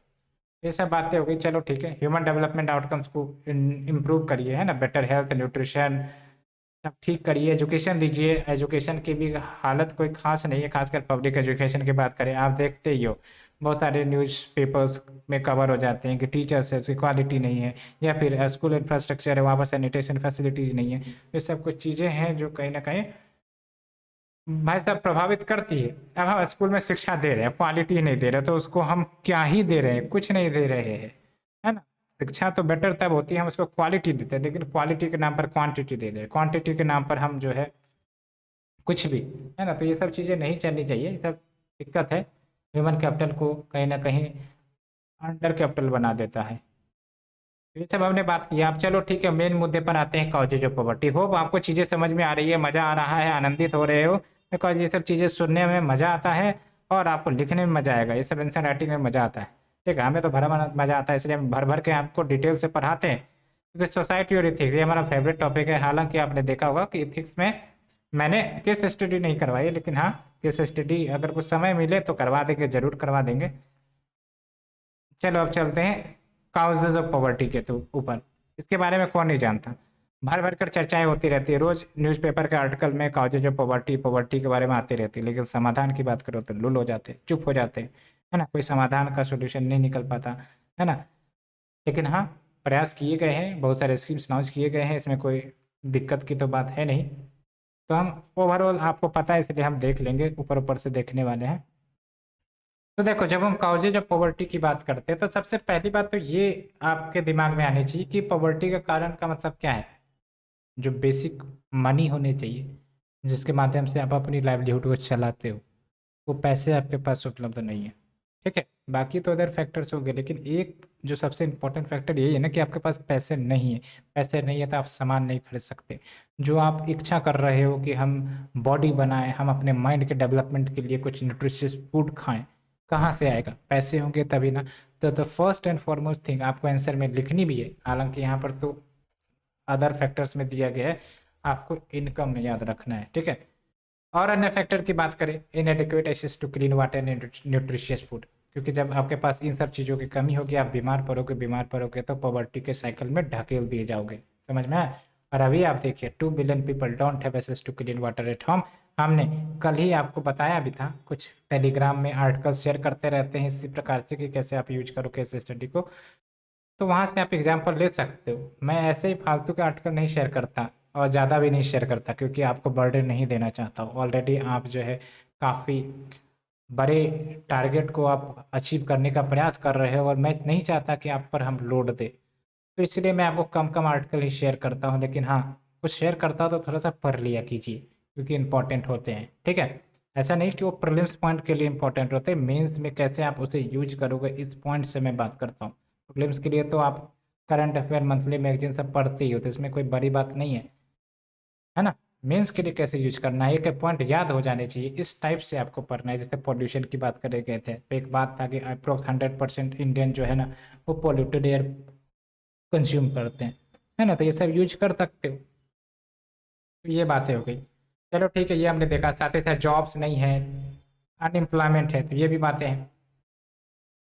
कन्फ्लिक्ट्स है, यानी कि पॉलिटिकल कन्फ्लिक्ट, सोशल कन्फ्लिक्ट सब चल रहे हैं कहीं पर, तो इसके कारण स्टेबिलिटी आएगी क्या उस रीजन में, उस देश में? जैसे सीरिया की ही बात कर देते हैं, तो सीरिया में कितनी ज़्यादा डिस्ट्रक्शन हो, पॉलिटिकल इनस्टेबिलिटी रही, तो अल्टीमेटली वहाँ पर जो सोसाइटी है वो हॉल्ट हो गई, रुक गई, वहाँ का विकास रुक गया, वहाँ का एजुकेशन रुक गया, वहाँ का इंफ्रास्ट्रक्चर खराब हो गया, पीपल वहाँ से निकल गए, फैमिली जो है अपने सारे एसेट छोड़ दिए, तो ये सब क्या जाएंगे, अल्टीमेटली पॉवर्टी का शिकार बनेंगे कि नहीं बनेंगे? साथ ही साथ इनइक्वलिटी, इनइक्वलिटी भारत में इनइक्वलिटी वेरियस फॉर्म में, कहते हैं ना inequality the worst form of poverty. किसने कहा था ये स्टेटमेंट, बताओ क्यों कहा था? आप थोड़ा सा इसके पीछे बैकग्राउंड सोचिएगा, क्यों कहा गया होगा inequality is the worst form of poverty? समझ में आ रहा है? हमारे देश में gender inequality, caste inequality, tribal affiliation, यानी कि ट्राइबल के अपने एस्पिरेशंस होते हैं। ठीक है, तो इन सब के कारण भी कहीं ना कहीं पॉवर्टी का आउटकम होता है। साथ ही साथ एजुकेशन पुअर है, पुअर एजुकेशन तो आप जो है सही से परफॉर्म नहीं कर पाओगे, है ना, रीडिंग राइटिंग स्किल डेवलप नहीं हो पाएगी। और एक बार ये सब चीज़ें आपके साथ गड़बड़ हो गई तो मान के चलो ये सब हमेशा के लिए चिपक जाती है, क्योंकि हम सुधार नहीं कर पाते। जैसे यहाँ पर आप देखिए, एक पॉजिटिव एस्पेक्ट शेयर किया गया है कि अगर एजुकेशन दिया जाता है तो यूनेस्को के एक एस्टिमेट्स के अनुसार 17.1 करोड़, यानी कि 171 मिलियन पीपल, उसको एक्सट्रीम पॉवर्टी से लिफ्ट आउट किया जा सकता है अगर इनको बेसिक रीडिंग स्किल्स स्कूल में मिलता तो। ठीक है, तो यूनेस्को का एस्टिमेट, ये याद रखना, अच्छा पॉइंट है, इसलिए मैंने आपको बोला। साथ ही साथ क्लाइमेट चेंज, अब क्लाइमेट चेंज के कारण सबसे ज़्यादा कौन प्रभावित होते हैं? Vulnerable section. वल्नरेबल सेक्शन कौन है? जैसे फॉर एग्जांपल आपके जो कोस्टल एरियाज में लेट्स से वो रह रहे होंगे, ठीक है, या फिर ड्राउट की सिचुएशन आ गई, फ्लडिंग की सिचुएशन आ गई, तो इसके कारण क्या होता है, उनके लाइवलीहुड पर डायरेक्ट असर पड़ता है कि नहीं है? अभी जैसे देख सकते हो बिहार में लेट्स से कि फ्लडिंग होती है, तो आप देखो पूरा एग्रीकल्चर खेती डूब जाता है ना। अर्बन एरियाज में अगर फ्लडिंग आ गई तो मार्केट ठप हो जाते हैं, जो डेली वेज अर्नर्स है उनके लिए दिक्कतें आ जाती है। मैं आपको बताता हूँ, जो सब्जी वाले रेडी वाले बेचते हैं प्रोडक्ट्स, अब बारिश हो रही है दिन रात, तो बताओ क्या वो सामान बेच पाएंगे? मुश्किल से। क्या कोई ग्राहक, आप और हम जाते हैं सामान लेने जब बरसात हो रही होती? नहीं होती ना। ये सब बातें हैं। लैक ऑफ इंफ्रास्ट्रक्चर है। लैक ऑफ इंफ्रास्ट्रक्चर मतलब ये है कि आपका रोड, ब्रिजेस, वेल्स ये सब है ही नहीं, लाइट भी नहीं है, इलेक्ट्रिसिटी भी नहीं है, तो भाई साहब कोई कंपनी क्यों आएगी, है ना? कोई एंटरप्रेन्योरशिप क्यों डेवलप होगा? कोई व्यक्ति शिक्षा कैसे प्राप्त करेगा जब इलेक्ट्रिसिटी नहीं है? चलो, जो जहाँ लाइट की सुविधा है वहाँ पर शिक्षा प्राप्त किया जा सकता है, फैन लगाया जा सकता है स्कूल सब में, लेकिन आप समझिए कि रूरल एरियाज में बहुत सारे स्कूल्स में पंखे नहीं है, बिजली नहीं है, ठीक है, बच्चे गर्मी में पढ़ते हैं, फिर भी क्वालिटी नहीं है, टीचर्स की क्वालिटी नहीं है। ये सब बात है। रोड ब्रिजेज नहीं है तो कंपनी कहाँ से आएगी? साथ ही साथ रिजर्व्स। लैक ऑफ रिजर्व्स कहने का मतलब ये है कि एक प्रकार से लेट से कभी कोई इमरजेंसी सिचुएशन आ गई है ना, गरीब परिवार को, उनके पास तो कोई ऐसा नहीं है करोड़ों का जायदाद कि चलो उस इमरजेंसी से टैकल किया जा सकता है। तो अल्टीमेटली इसके कारण क्या होता है, वो फिर से एक्सट्रीम साइकिल ऑफ पॉवर्टी में चले जाते हैं, क्योंकि उनके पास कोई पैसे थे नहीं, इमरजेंसी सिचुएशन आया, कोई खाने कमाने वाला लेट से गुजर गया, तो क्या होगा? गरीबी में आएंगे कि नहीं आएंगे? ये सब बातें, ये सब बड़ा दुख दर्द वाला चीज़ है। अब देखो पॉवर्टी ट्रैप। पॉवर्टी ट्रैप कैसे होता है? जैसे मान लो हम हैं, ठीक है, कम इनकम है हमारे पास, हम ज़्यादा काम नहीं करते, हम ज़्यादा अर्न नहीं कर पाते, 400 रुपये अर्न करते, तो 400 रुपये अर्न करते हैं डेली बेसिस पे, उसमें हम खाना खाएंगे, अपने परिवार के लिए लेट से कि कुछ खाना लेकर आएंगे, जो बेसिक नीड्स है हमारी वो सब फुलफिल करेंगे। 400 रुपये में हम कोई अच्छी शिक्षा प्राइवेट यूनिवर्सिटी समय तो नहीं दे पाएंगे ना, ये बातें हो गई। साथ ही साथ कोई बीमार हो गया, अब बीमार हो गया तो उसका इलाज अगर करवाएं तो भाई साहब 300 रुपये इलाज में ही लग जाएगा, 200 रुपया 300 रुपया तो फीस ही लगता है डॉक्टर का। तो इसीलिए क्या होता है, घर में ही इलाज कर देते हैं, है ना। कोई न्यूट्रिशन की कमी है तो न्यूट्रिशन की कमी को भी नहीं दूर किया जाता है, इसलिए एनीमिया, वेस्टिंग, स्टंटिंग जैसी सिचुएशन निकल कर आती है। समझ में आ रहा है आपको? तो इसके कारण क्या होगा, ह्यूमन कैपिटल ही विकसित नहीं हो पाएंगे। अब जो लेट से कि हमारे बच्चे हैं, ठीक है, अब उनको ये सब चीज़ें हमने दी ही नहीं, ना ही प्रॉपर एजुकेशन दिया, ना ही हमने उनके हेल्थ पर ध्यान दिया, तो ह्यूमन कैपिटल कहाँ बना? ह्यूमन को कैपिटल बनाने में इन्वेस्टमेंट चाहिए। इन्वेस्टमेंट किस सेंस में? एजुकेशन, हेल्थ, है ना, प्रॉपर स्किल, फाइनेंशियल एड, ये सब चीज़ें होती है, लेकिन हमने ये सब नहीं दिया क्योंकि हमारे पास थे नहीं, तो low level of human capital बना। यही low level of human capital, low productivity, businessman, entrepreneurship नहीं बना पाएंगे क्योंकि उतनी दिमाग सोचेंगे कैसे? सोचने के लिए दिमाग चाहिए ना, और वो कहीं ना कहीं जब हम उस प्रकार से ट्रेनिंग करते हैं अपने माइंड को तब आती है, लेकिन ट्रेनिंग की ही नहीं की तो लो प्रोडक्टिविटी, है ना। तो इसके कारण क्या होगा, लो इनकम आएगा, ठीक है। ये सब बातें हैं। फिर देख लो, लो इनकम है तो लो सेविंग है, लो सेविंग है तो पैसे हम इन्वेस्टमेंट कर नहीं सकते, कोई बिजनेस बड़ा एक्सपेंड नहीं कर सकते, कोई बड़े बिजनेस का ख्याल नहीं सोच सकते, ठीक है। तो अल्टीमेटली लो इनकम ग्रोथ होगा। ये हो गया आपका पॉवर्टी ट्रैप। अच्छा डायग्राम है, मैंने आपको समझाने का प्रयास किया है, ठीक है। चलो अब हम डिस्कस करते हैं poverty as a social problem, यानी कि जो पॉवर्टी है ना वो सामाजिक समस्याओं का एक अंग है। जब हम सोशल प्रॉब्लम बात करते हैं तो पॉवर्टी एक डायमेंशन है, सोशल प्रॉब्लम के बहुत सारे डायमेंशन है, यानी कि सोसाइटी में जो आप प्रॉब्लम फेस करते हो वही तो हो गया आपका सोशल प्रॉब्लम। क्या है भारत में social problem? Gender inequality, gender discrimination, caste discrimination, है ना, ये सब बातें हो गई। साथ ही साथ एक प्रकार से सोशल प्रॉब्लम एक पॉवर्टी भी हो गई, माल न्यूट्रिशन, हंगर, ये सब आ जाएगा आपका इसमें, समझ में आ? तो ये सब बातें हैं, कन्फ्लिक्ट्स भी हो सकती है। तो अगर हम बात करें पॉवर्टी जो सोशल प्रॉब्लम कैसे, एक तो ये कि फैमिली प्रॉब्लम्स में वही है जो फैमिलीज पुअर है उनको ज़्यादा स्ट्रेस देखने को मिलता है because of their poverty, and ultimately ये जो स्ट्रेस है ना वो कहीं ना कहीं उन फैमिली मेम्बर्स को ज़्यादा प्रभावित करती है जो पुअर होती है, ठीक है। साथ ही साथ हेल्थ, इलनेस, मेडिकल केयर, तो बेसिकली जो पुअर है उनको बहुत सारे हेल्थ प्रॉब्लम्स से डील करने पड़ते हैं, infant mortality, earlier adulthood mortality, mental illness, ये सब बातें हैं, ठीक है। साथ ही साथ एजुकेशन, एजुकेशन अगर नहीं मिलता है तो विस्कस साइकिल में ये फंस जाएंगे, पॉवर्टी में रहेंगे, बाहर नहीं निकल पाएंगे, बिकॉज एजुकेशन से उनका ग्रोथ हो सकता था लेकिन उस ग्रोथ को रोक दिया गया because of the social problem that is your poverty. सिर्फ इसलिए क्योंकि वो गरीब पैदा हुआ था। समझ में आया? तो चलो बात करते हैं हाउसिंग एंड होमलेसनेस, यानी कि बहुत सारे पुअर फैमिलीज, ये तो आपको भी पता है ना, spend more than half of their income on rent. यहाँ पर आप समझने की कोशिश करिए, ये भी मैं आपको बता रहा था।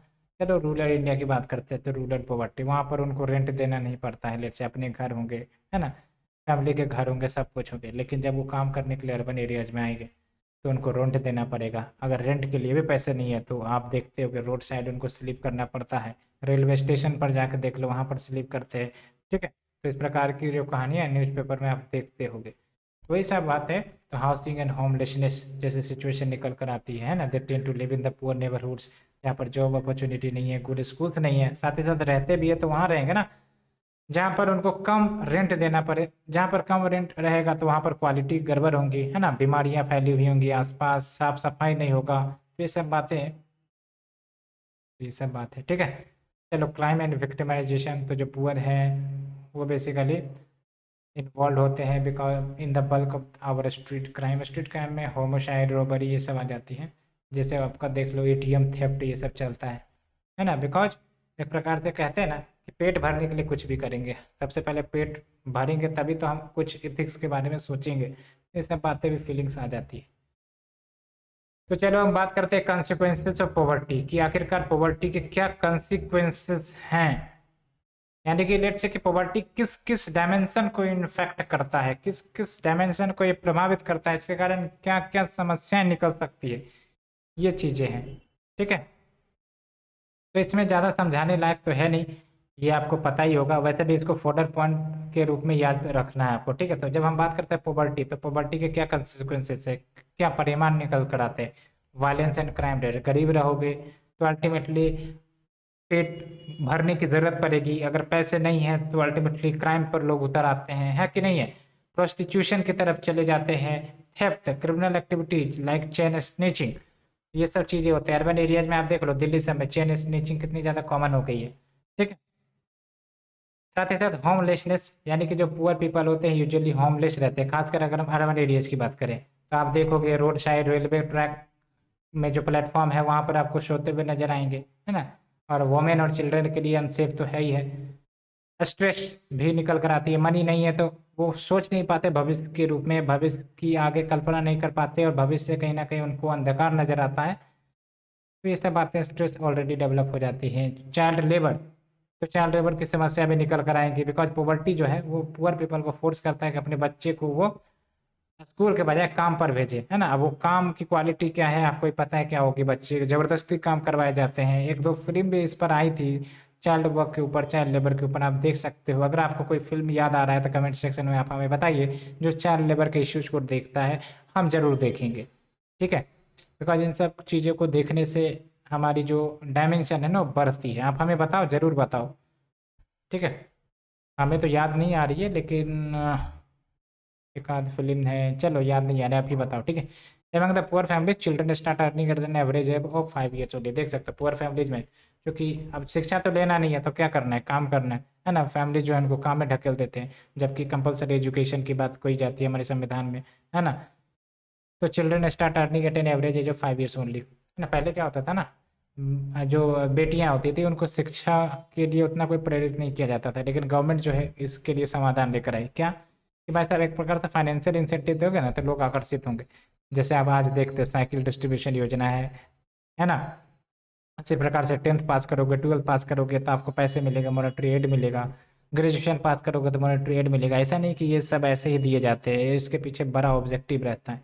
तभी तो आप देख सकते हो जो महिलाएं हैं वो भी लिटरेसी में आगे बढ़ रही है, वो भी फतेह हासिल कर रही है, स्पोर्ट्स में प्रभावित होकर। अब जैसे मीराबाई चानू को देख लो, अवनी लखेरा का देख लो, इन सब से जो महिलाएं हैं वो प्रभावित होंगी, वो भी आगे बढ़ेंगी, है ना। तो टेररिज्म जैसी सिचुएशन आ जाती है, इकोनॉमी पर इफेक्ट आएगा ही आएगा, बिकॉज प्रोडक्टिविटी ही नहीं रहेगी, ह्यूमन कैपिटल ही नहीं रहेगा सही से, तो अल्टीमेटली इकोनॉमी में क्या कंट्रीब्यूट करेंगे। अगर कोई अच्छा खासा ह्यूमन कैपिटल बनता है हमारे देश में, लेट से कोई व्यक्ति है जिसको हमने पढ़ा लिखा कर काफ़ी मजबूत बनाए हैं, अलग डायमेंशन में उनको एक्सपीरियंस दिया, स्किल दिया है, आइडिया दिया, तो वो इकोनॉमी में कंट्रीब्यूट करेंगे, बिजनेस एक्सपेंड करेंगे, नए नए आइडियाज लेकर आएंगे, इनोवेशन लेकर आएंगे। साथ ही साथ हाई इन्फेंट मोर्टेलिटी रेट हमारे देश में है, पॉवर्टी के कारण कहने का मतलब ये हुआ कि इन्फेंट मोर्टेलिटी रेट ज़्यादा होगा, बिकॉज प्रॉपर केयर इनको नहीं मिला, न्यूट्रिशन नहीं मिला, और बच्चे कहीं ना कहीं बीमार हो गए और अल्टीमेटली कम उम्र में ही उनकी मृत्यु हो जाती है। चाइल्ड मैरिज भी एक बड़ी समस्या है। चाइल्ड मैरिज, अब जो आपके पेरेंट्स है उनको लगता है कि एक प्रकार से यूँ कह सकते हैं ना, वुमेन को एक प्रकार से एडिशनल बर्डन, कि भाई साहब इसको पहले मैरिज कर लो, नहीं तो फिर एडिशनल बर्डन कौन झेलेगा, इस प्रकार की फीलिंग्स निकल कर आती है ना। हो सकता है बहुत सारे आप वाकिफ ना होंगे, लेकिन ये सच है, ठीक है। Young girls who are still children becomes mothers too early, अब अर्ली चाइल्ड मैरिज होगा तो जाहिर सी बात है अर्ली मदरहुड भी आ जाएगी, ठीक है। माल न्यूट्रिशन, माल न्यूट्रिशन की समस्याएं हैं, स्टंटिंग, वेस्टिंग, एनीमिया जैसी शिकार हमारे देश की महिलाएं और पुरुष दोनों झेल रहे हैं, ठीक है। तो देख सकते हो more than 20 crore people lack to get sufficient food, जिसमें आपका 61 मिलियन चिल्ड्रन ही है। होप ये समझ में आ गया होगा। अब चलते हैं मल्टी डायमेंशनल पॉवर्टी। तो इतनी सारी चीज़ें समझ में आई, मैंने आपको ब्रॉडर पर्सपेक्टिव में बताने का प्रयास किया है। अब देखो चाइल्ड मैरिज के कारण क्या होगा, अर्ली चाइल्डहुड, है ना, इसके कारण क्या होगा, पॉपुलेशन ग्रोथ। तो किस प्रकार से डायरेक्ट लिंक है, हमने ये आपको पॉपुलेशन एसोसिएटेड इश्यू में बताया भी था। तो ये सब चीज़ें लिंक है, ऐसा नहीं कि आपको नई नई चीज़ें पढ़नी है, एक बार पढ़ो आगे बढ़ो, लिंक करते रहो, बस यही फिलोसफी हमारी रही है, इसी फिलोसफी पर हम आगे बढ़ते रहे हैं। तो चलो बहुत सोसाइटी की बात कर ली, अब एक सवाल आपसे पूछते हैं, थोड़ा सा एक प्रकार से स्पिरिचुअल लेवल का है, आप हमें जवाब देना। डर यानी कि जिसे हम फियर कहते हैं, वो सही होता है या फिर खराब होता है? जवाब दो, क्या लग रहा है आपको? हो सकता है आपको लग रहा होगा कि सही होता है, या फिर हो सकता है लग रहा होगा कि सही नहीं होता है, या फिर दोनों लग रहे होंगे। तो चलो आप अपने अनुसार लेट्स से कि मानते हो कि डर सही लग रहा है तो क्यों लग रहा है, या फिर मानते हो कि डर सही नहीं है तो क्यों सही नहीं है। मैं अपने अनुसार अपने बात रखता हूँ। जब हम डर की बात कहते हैं ना, इसका मतलब क्या है कि आप कुछ आगे करना चाहते हो, ठीक है, लेकिन फ्यूचर एक्सपेक्टेशन आपको उस अनुसार नहीं दिख रहा है, तो वहाँ पर आपका डर निकल कर आएगा। यानी कि जहाँ पर दो भेद रहेंगे ना, वहाँ पर आपको डर नजर आएगा, ठीक है। तो अब बात करते हैं डर सही है गलत। देखो ये पर्सन टू पर्सन डिपेंड करेगा। कोई व्यक्ति जो एक प्रकार से निठल्ला है, कुछ करने का प्रयास नहीं करता, उसको लगता है कि अभी धरती पर बहुत समय है, 5,000 साल हम जिएंगे, और करते हैं ना, कुछ काम करेंगे, यूँ कह सकते हो कि लूज वर्क करेंगे, कुछ ना कुछ करके हम इनकम सोर्स निकाल लेंगे, इस प्रकार की फिलोसफी। तो इनके लिए ना डर सही चीज़ है, क्योंकि ये डर ही कहीं ना कहीं उनको जो अलर्ट करेगा, कॉन्शियसनेस बनाएगा कि भाई साहब उठो जागो, कब तक सोए रहोगे, समय बीत रहा है, आगे बढ़िए, काम कीजिए, बढ़िया काम चुनिए। तो ये हुआ आपका पॉजिटिव एस्पेक्ट।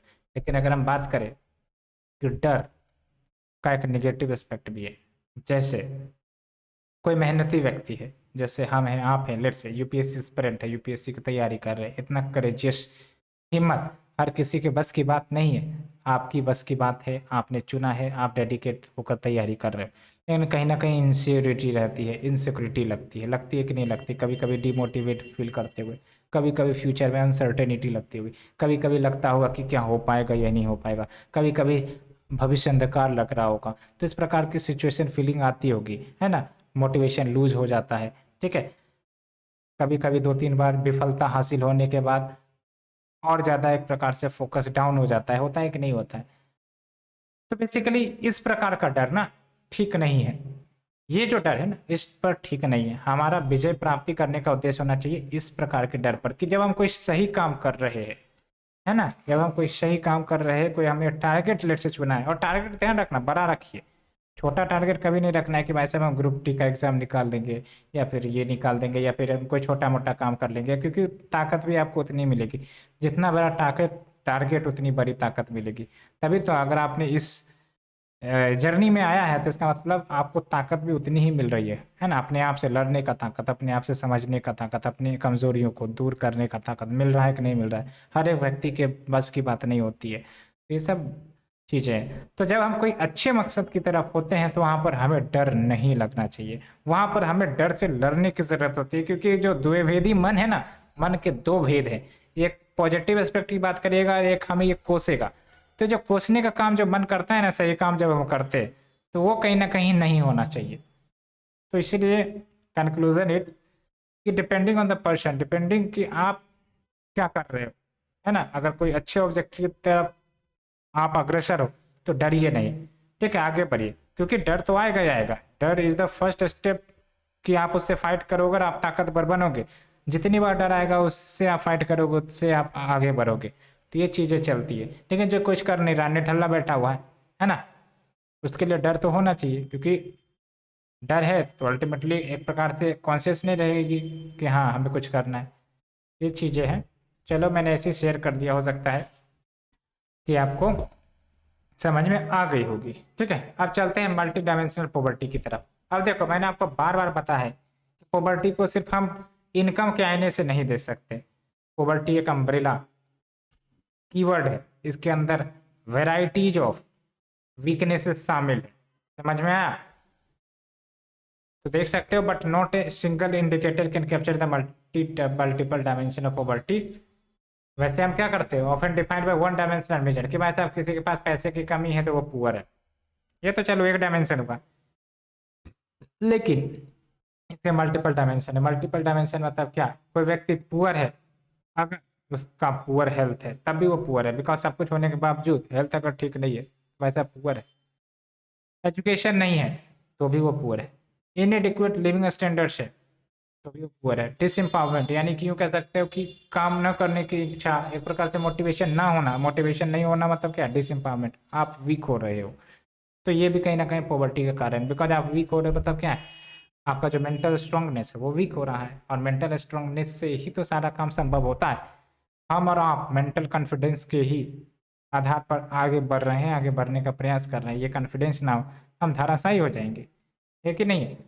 ये सब बातें, साथ ही साथ पुअर क्वालिटी ऑफ वर्क, तो ये भी आपका मल्टी डायमेंशनल पॉवर्टी में आता है। Threat of violence, living area जो इन्वायरमेंटली हजार्डस है, ये सब आपके मल्टी डायमेंशनल पॉवर्टी के अंतर्गत आ जाते हैं। इसलिए कोई भी व्यक्ति अगर इन सब सिचुएशन से झेल रहा है, फेस कर रहा है, तो वो भी पुअर है।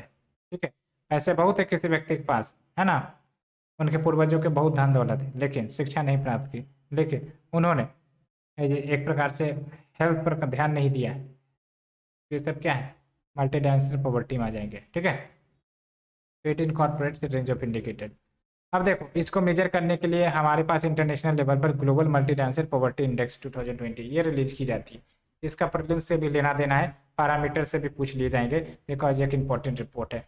और इंडिया का क्या रैंकिंग है ये भी ध्यान देना है आपको। ठीक है, एक प्रकार से ये रिलीज कौन करता है तो आपको पता है, United Nation Development Program plus Oxford Poverty and Human Development Initiative. तो इन एजेंसी के द्वारा मिलकर ये आपका global multi dimensional poverty index release की जाती है। ठीक है, और ये जो आपका MPI लाया गया है, it is based on the idea कि वैसे पॉवर्टी यूनिडायमेंशनल नहीं है, मल्टी डायमेंशनल है। बहुत सारे फैक्टर्स जो एक प्रकार से पॉवर्टी डिसाइड करते हैं। ठीक है, और वो फैक्टर्स बेसिकली क्या है, डेप्रिवेशन, किसी चीज़ की एक्सेसिबिलिटी नहीं होना, है ना, हेल्थ की एक्सेसिबिलिटी नहीं होना, एजुकेशन की एक्सेसिबिलिटी नहीं होना, ठीक है, बेटर लिविंग स्टैंडर्ड की एक्सेसिबिलिटी नहीं होना, बेटर एनवायरमेंटल कंडीशन की एक्सेसिबिलिटी नहीं होना, तो ये सब डेप्रिविएशन है। ठीक है, ये बात है। और सस्टेनेबल डेवलपमेंट गोल की बात करें तो ये सब भी कहीं ना कहीं टारगेट है ना, जीरो पॉवर्टी बाय 2030। ये आप कंक्लूजन इंट्रोडक्शन में लिख सकते हो, लेकिन ज़्यादातर कंक्लूजन में लिखने में अच्छा लगता है। ठीक है, तो ध्यान रखना, मैंने आपको बताया SDG के 17 गोल है। 17 गोल में सब गोल्स हो सकते हैं, लेकिन आप 17 गोल याद रखो ना, इंटीग्रेट करो आपको आंसर में। ठीक है, इंटीग्रेट करना जरूरी है। साथ ही साथ अगर आपको पॉलिटी के आंसर लिख रहे हो तो कॉन्स्टिट्यूशन के बहुत सारे आर्टिकल्स हैं, है ना, fundamental article, DPSP, preamble, federal features, है ना, पार्लियामेंट्री रिफॉर्म ऑफ गवर्नमेंट। ठीक है, तो ये सब को आप यूज कर सकते हो कि अगर कहीं सेंटर एक्सेसिव पावर दिखा रहा है तो वहाँ पर लिख दोगे ऐसा बेटी जगह इन द फेडरलिज्म। अगर फाइनेंसिस के रिलेटेड इशू आ रही है तो फाइनेंशियल फेडरलिज्म, है ना, तो इस प्रकार से जोड़िए आप। तो देखो, जब हम MPI की बात करते हैं तो इसमें 3 डायमेंशन इस्तेमाल किए जाते हैं, जिसके अंतर्गत 10 इंडिकेटर्स आते हैं। यानी कि ओवरऑल देखा जाए तो 3 डायमेंशन हो गए। 3 डायमेंशन में एक एजुकेशन हो गया, एक आपका हेल्थ हो गया, एक आपका हो गया स्टैंडर्ड ऑफ लिविंग, है ना। इसमें बेसिकली जैसे एजुकेशन की बात करें तो इसमें आपका 2 डायमेंशन आ जाता है। एक है आपका ईयर ऑफ स्कूलिंग और एक है आपका चाइल्ड इनरोलमेंट, ठीक है। और इसी प्रकार से अगर हम बात करें हेल्थ में, तो हेल्थ में भी आपका दो डायमेंशन आ जाता है, जैसे फॉर एग्जांपल आपका चाइल्ड मोर्टेलिटी और न्यूट्रिशन। और स्टैंडर्ड ऑफ लिविंग की बात करें तो इसमें आपको देख सकते हो इतने डायमेंशन आ जाते हैं, electricity, flooring, drinking water, sanitation, cooking fuel etcetera. और ये याद रखना है, पहले सब पूछे जाएंगे, ठीक है। तो एजुकेशन में जो दो डायमेंशन है, year of schooling, child enrolment, दोनों को 1/6 वेट दिया जाता है। तो टोटल इसमें क्या हो गया एजुकेशन में 2/6, ठीक है। हेल्थ में आपका जो चाइल्ड मोर्टेलिटी एंड न्यूट्रिशन है, दोनों को 1/6 वेटेज दिया जाता है, टोटल 2/6 हो गया, ठीक है। और स्टैंडर्ड ऑफ लिविंग में क्या क्या आ गया, electricity, flooring, drinking water, sanitation, cooking fuels, asset, 1 2 3 4 5 6 dimension आ गए। तो बेसिकली एक प्रकार से इनको कितना वेटेज दिया जाता है, 1/18 वेटेज दिया जाता है। तो टोटल इसमें कितना हो जाएगा, 6/18। 6/18 मतलब क्या है, 1/3। तो यहाँ पर भी देखो 1/3 हो गया, समझ में। इस प्रकार से बेसिकली ये आपका एमपीआई निकाला जाता है। इसका मतलब क्या है, अगर हमें एमपीआई यानी कि ये जो मल्टी डायमेंशनल पॉवर्टी है, उसमें अगर हमें सुधार करना है तो एजुकेशन पर फोकस करना पड़ेगा। एजुकेशन में भी क्या, ईयर ऑफ स्कूलिंग बढ़ाइए, चाइल्ड डेवलपमेंट बढ़ाइए, ये सब बातें। साथ ही साथ हेल्थ पर फोकस करना पड़ेगा, चाइल्ड मोर्टेलिटी को डाउन करिए, न्यूट्रिशन बढ़ाइए, है ना। स्टैंडर्ड ऑफ लिविंग को ठीक करिए, कैसे, इलेक्ट्रिसिटी दो सबके घर में, है ना, ड्रिंकिंग वाटर दो, पक्का हाउसेस दो, सैनिटेशन दो, कुकिंग फ्यूल दो, एक्सेस, ये सब कुछ बातें हैं। और यहाँ पर देखो मल्टी डायमेंशनल पुअर, तो बेसिकली कोई व्यक्ति मल्टी डायमेंशनल पुअर होगा अगर वो डिप्राइव्ड है इन 1/3 और more of the weighted indicators. तो ये आपका मल्टी डायमेंशनल पुअर के डेफिनेशन में आ जाएगा। साथ ही साथ M P I and S D G कैसे इंटरलिंक्ड है, ठीक है, वो सब बातें हैं, लेकिन ज़्यादा इंपॉर्टेंट नहीं है। बस आपको समझ में लेना है कि किस प्रकार से निकाले जाते हैं, क्या सिग्निफिकेंस है, एसडीजी का टारगेट क्या है, उसके बाद कुछ नहीं। हाँ, एक दो डाटा आपको ध्यान देना है। ग्लोबल सिनेरियो की बात करें तो लगभग 1.3 billion people multi dimensional poverty को फेस करते हैं, यानी कि लगभग लगभग 130 करोड़ लोग पूरे वर्ल्ड में, ठीक है। एंड उसके बाद जो बर्डन है मल्टी डायमेंशनल पॉवर्टी का, वो चिल्ड्रेन पर ज़्यादा पड़ता है, बिकॉज चिल्ड्रेन जो है वो ज़्यादा फेस करते हैं हेल्थ इश्यूज, एजुकेशन इश्यूज, ये सब हैं, है ना। क्योंकि एजुकेशन तो सबसे बड़ा एक प्रकार से पावर है, टूल है बच्चों के लिए। अगर वही नहीं है तो फिर हो गया मल्टी डायमेंशनल पावर, है ना। तो अगर एजुकेशन ही सही नहीं मिला तो स्टैंडर्ड ऑफ लिविंग पर भी इम्पैक्ट पड़ेगा। तो ये बात निकल कर आती है। इंडिया का सिनेरियो देख लो, तो यहाँ पर एक डाटा सक्सेसफुल भारत का जो प्रोग्राम हुआ है पॉवर्टी को कम करने का, वो कोट कर सकते हो। जैसे फॉर एग्जांपल इंडिया ने लगभग 270 मिलियन पीपल यानी कि 27 करोड़ पीपल को मल्टी डायमेंशनल पॉवर्टी से बाहर निकाला है between the period of 2005 and 2015 to 16, यानी कि 10 सालों में लगभग 27 करोड़ पीपल को बाहर निकालना मल्टी डायमेंशनल पॉवर्टी में। कैसे, शिक्षा दिया गया, है ना, सैनिटेशन फैसिलिटी देख लो आप, इलेक्ट्रिसिटी पहुंचाई गई है कि नहीं, हेल्थ सुविधा लाई गई, है ना। आप देख सकते हो इंस्टीट्यूशनल डिलीवरी भी होती है महिलाओं की, और चिल्ड्रन हेल्थ पर ध्यान दिया जाता है, स्टंटिंग वेस्टिंग सबकी समस्याओं को दूर करने का प्रयास किया जाता है।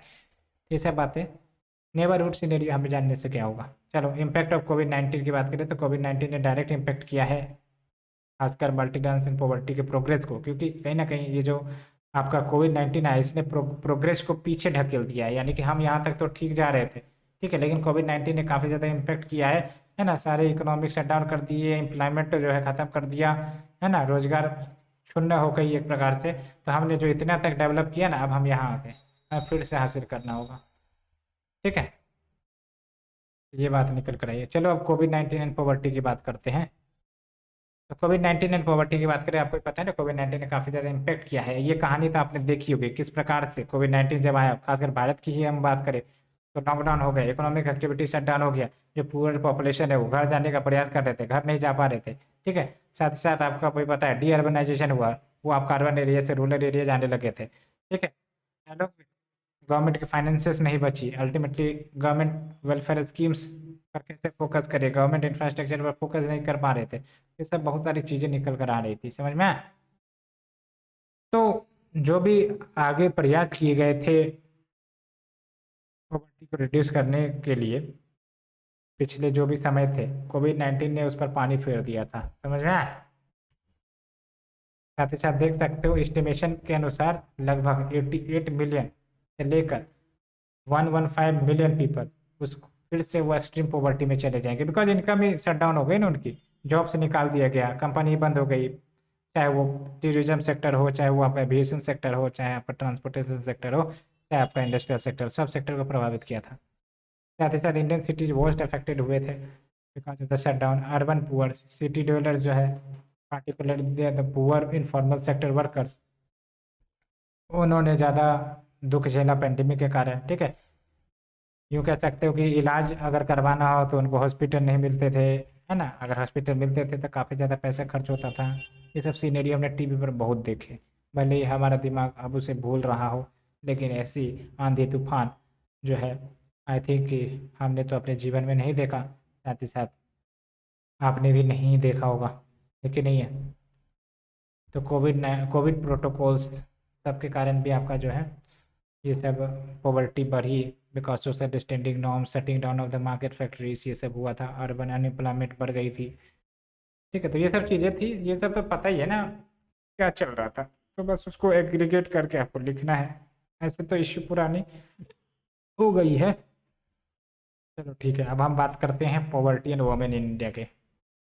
तो तब तक आप एक गिलास पानी पी लीजिए। अगर आपको परेशानी हो रही है, आप लंबे समय से लेक्चर सुन रहे हो, तो फिर आपको थोड़ा सा घूम टहल कर आना है, उसके बाद लेक्चर सुनना है, बिकॉज ये सब लेक्चर सुनने में मज़ा आना चाहिए, ऐसा ना लगे बोरिंग लग रहा है, क्योंकि अब आपका टॉपिक ख़त्म ही है, ज़्यादा है नहीं अब। ठीक है, ज़्यादा नहीं है, देख लो, है ना, 1-2 पेज का है, तो धराधर इसको ख़त्म करने का टारगेट हमने रखा था, और धराधर ये ख़त्म हो गया है, तो चिंता करने की बात नहीं है। फिर हम मिलेंगे अगले नेक्स्ट सीरीज के साथ, जो कि आपका होगा अर्बनाइजेशन एंड एसोसिएटेड प्रॉब्लम, तो वो भी धराधर खींच देंगे, चिंता ना करिए। लेकिन चीज़ें बताइए आपको समझ में आ रही है नहीं आ रही, बिकॉज समझ में आना सबसे बड़ा महत्वपूर्ण है, हमारा पढ़ाना नहीं, समझ में आना सबसे बड़ा महत्वपूर्ण है। समझ में आ रहा है यानी कि हमारी मेहनत जो है वो सफल हुई। ठीक है,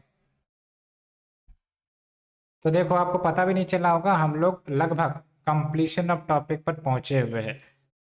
तो बेसिकली अब हम लास्ट टॉपिक देखेंगे, उसके बाद इनइक्वलिटी का टॉपिक होगा, तो अल्टीमेटली हम लोग इसे कवर कर देते हैं। तो poverty in women in India की बात करते हैं, तो आपको ये पता है ना, जब हम बात करते हैं वुमेन इन इंडिया, तो वुमेन की अपनी ही इश्यूज़ है, बहुत सारे इश्यूज हमने बहुत डिस्कस किया है इंडियन वुमेन के टॉपिक में। वहाँ पर जाइए, आप देखिए, वहाँ पर एक एक चीज़ है जो महिलाएं फेस करती हैं, वो आपको पता चलेगा।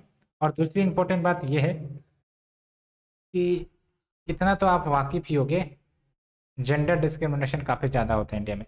जेंडर डिस्क्रिमिनेशन सोसाइटी में, जेंडर डिस्क्रिमिनेशन प्रॉपर्टी के हकदार में, जेंडर डिस्क्रिमिनेशन वर्क प्लेस में, जेंडर डिस्क्रिमिनेशन एक प्रकार से पॉलिटिकल लीडरशिप में, हर जगह आपको देखने को मिलता है। हालांकि अब चीज़ें सुधर रही है, लेकिन पहले आप चले जाओ, यानी कि अगर ब्रिटिश काल या उससे पहले की भी बात करें, तो वुमेन की स्टेटस कुछ सही नहीं थी।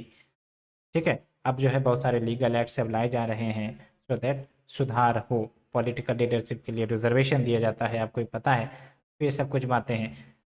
तो चलो एक फैक्ट, एक रिपोर्ट की बात करते हैं, ऑक्सफैम रिपोर्ट, ये काफ़ी इंपॉर्टेंट एनजीओ है जो रिलीज करता है।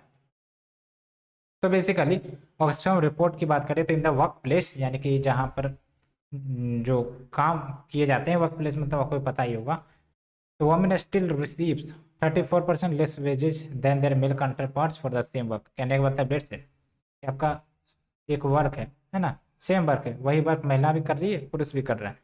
ठीक है, तो अल्टीमेटली अगर इन्हें 100 रुपया मिलता है, तो जो आपका महिला होगा सेम वर्क के लिए, उन्हें 66 रुपीज़ ही मिलेंगे, यानी कि 34% लेस वेजेज। आप बताओ, सेम वर्क है बट वेजेज कम मिल रही है। ये हो गया आपका सिचुएशन, है ना, जो वुमेन फेस करती है। इतना ही नहीं, इतने पर ही मैटर नहीं रुकता है, स्कूलिंग के लेवल पर भी चलते हैं भारत में। आपको ही पता है ना, education to the girls child की बात करें, तो जब हम एजुकेशन की बात करते हैं तो आप तीनों लो, प्राइमरी लो, सेकेंडरी लो, हायर एजुकेशन लो, जैसे जैसे आप ऊपर जाओगे ना, तो वुमेन का जो एनरोलमेंट रेशियो कम होता जाएगा। ठीक है, बिकॉज महिलाओं की शादी कर दी जाती है, अर्लियर मैरिज हो जाता है, ये सब चीज़ें होती है, खासकर साथ ही साथ और भी बहुत सारी बातें होती है ना, गार्जियन बेसिकली पढ़ाते नहीं हैं, तो ये सब चीज़ें हैं। तो यहाँ पर देखो, स्कूलिंग ऑफ गर्ल चाइल्ड की बात करें तो इंडिया में girls belonging to the families in the top 20%, यानी कि टॉप 20% की फैमिलीज की अगर हम बात करें, यानी कि लेट्स पॉपुलेशन है ना, पॉपुलेशन में टॉप 20 हो सकता है और टॉप बॉटम हो सकता है। तो टॉप 20% यानी कि जो हायर प्रोफाइल वाली फैमिलीज है, वहाँ पर देखा गया तो जो गर्ल्स है वो basically on average 9 year of education पा लेती है, जबकि जो गर्ल्स है from families in the bottom 20%, यानी कि बॉटम 20%, यानी कि वल्नरेबल सेक्शन, ठीक है, वहां पर कोई भी एजुकेशन महिलाओं को ना मिलता है। इतना ही नहीं, more than 23 million girls drop out of school annually. क्यों? बिकॉज उनके टॉयलेट नहीं है स्कूल्स में, बेटर सैनिटेशन फैसिलिटी नहीं है। अब बताओ, ये सब चीजें ऐसी हैं जो एक प्रकार से महिलाओं को असर करती है। अगर प्रॉपर टॉयलेट फैसिलिटी नहीं है, सैनिटेशन फैसिलिटी नहीं है, तो वुमेन नहीं जा पाएंगी स्कूल्स, अटेंड नहीं कर पाएंगी, ठीक है। साथ ही साथ proper menstrual hygiene management facility ये सब भी नहीं होती है। along with unpaid care work by women. Unpaid care work में क्या हो जाता है, जैसे फॉर एग्जांपल बच्चे की सेवा करना हो गया, या फिर आपके बुजुर्ग हैं, पेरेंट्स हैं, उन सब की सेवा करना, तो ये सब क्या है, एक प्रकार से अनपेड केयर वर्क है, इनके लिए हम पैसे नहीं देते। और ये एक डाटा के अनुसार जो महिलाएं हैं वो approx 5 hours per day spend करती है अनपेड केयर वर्क में, जबकि मेन जो है सिर्फ और सिर्फ आधे घंटे अनपेड केयर वर्क में वो इन्वेस्ट करते हैं। तो इसका मतलब क्या हुआ, डोमिनेशन अनपेड केयर वर्क की महिलाओं की तरफ है। अब जाहिर सी बात है, समय तो जा रहा है लेकिन उसके लिए पैसे नहीं मिल रहे, तो इसके कारण उनके पास जो अपॉर्चुनिटीज है कि वो पार्टिसिपेट करे पेड लेबर, वो नहीं रह पाती। यही सिचुएशन है तो house hold families, house hold जो वोमेन होती हैं, ठीक है, अब अनपेड वर्क ज़्यादा रहता है, अल्टीमेटली दोनों नहीं संभाल पाती, ना ही हाउस होल्ड हो एक प्रकार से, और ना ही आपका वो एक प्रकार से जो जॉब्स हो गई, बहुत दिक्कतें हो जाती हैं, ठीक है। तो होप ये समझ में आ गया होगा। अब चलते हैं फेमिनाइजेशन ऑफ पॉवर्टी की। फेमिनाइजेशन ऑफ पॉवर्टी का मतलब क्या हुआ, डेफिनेशन समझ लीजिए। फेमिनाइजेशन ऑफ पॉवर्टी हमने देखा था ना, फेमिनाइजेशन ऑफ एग्रीकल्चर, कि एग्रीकल्चर के क्षेत्र में अगर महिलाएं ज़्यादा संख्या में आने लगे तो वो हो गया आपका फेमिनाइजेशन ऑफ एग्रीकल्चर। क्या कारण था, तो बहुत सारे जो लोग हैं रूरल इंडिया के, वो अर्बन एरियाज में जाते हैं दूसरे काम करने के लिए, तो बच्चे कहाँ, महिलाएं ही बची, तो महिलाएं जो एग्रीकल्चर संभालने लगती है, वही हो गया फेमिनाइजेशन ऑफ एग्रीकल्चर। उसी प्रकार से अगर हम फेमिनाइजेशन ऑफ पॉवर्टी की बात करें तो इसमें क्या होता है, जो टोटल पुअर वोमेन है, यानी कि जो पुअर और वोमेन्स है वो बेसिकली संख्या में ज़्यादा हो जाती है than the total population of poor men. तो ये हो गया आपका फेमिनाइजेशन, यानी कि महिलाओं की संख्या पुअर पॉपुलेशन में ज़्यादा हो गई है as compare to the men, ठीक है। और अगर हम बात करें वोमेन एंड एक्सेसिबिलिटी, तो एजुकेशन की लिमिटेड एक्सेसिबिलिटी है, ये सब बातें हैं। अलॉन्ग विथ जो महिलाएं होती हैं वो कॉर्नर स्टोन होती हैं फैमिली की, और वुमेन का जो इम्पैक्ट होता है वो ज़्यादा होता है हाउस होल्ड के इनकम के ऊपर या फिर एजुकेशन ऑफ चिल्ड्रन के ऊपर। इसलिए तो कहते हैं, है ना, जब एक महिला एजुकेट करती है तो सोसाइटी पूरा एजुकेट होता है ना। तो अगर उनके पास अच्छे नॉलेज है, एजुकेशन है, तो बच्चे का हेल्थ केयर सब अच्छे से कर सकती है ना, हेल्थ कंसर्न सबको ध्यान में रख सकती है। तो काउजेज क्या बताई जाती है फेमिनाइजेशन ऑफ पॉवर्टी की, एक प्रकार से वही है, फैमिली कंपोजिशन में लेट से बदलाव आ गया है, ठीक है। कहने का मतलब लेट से कि हस्बैंड थे कमाने वाले, अब हस्बैंड नहीं रहे, तो अल्टीमेटली क्या हुआ, अब उन्हें काम करना पड़ेगा, तो ये हो गया change in the family composition, family organisation, inequality है in the access of public services, या फिर सोशल प्रोटेक्शन सही नहीं मिल पाती है। तो ये हो गया आपका।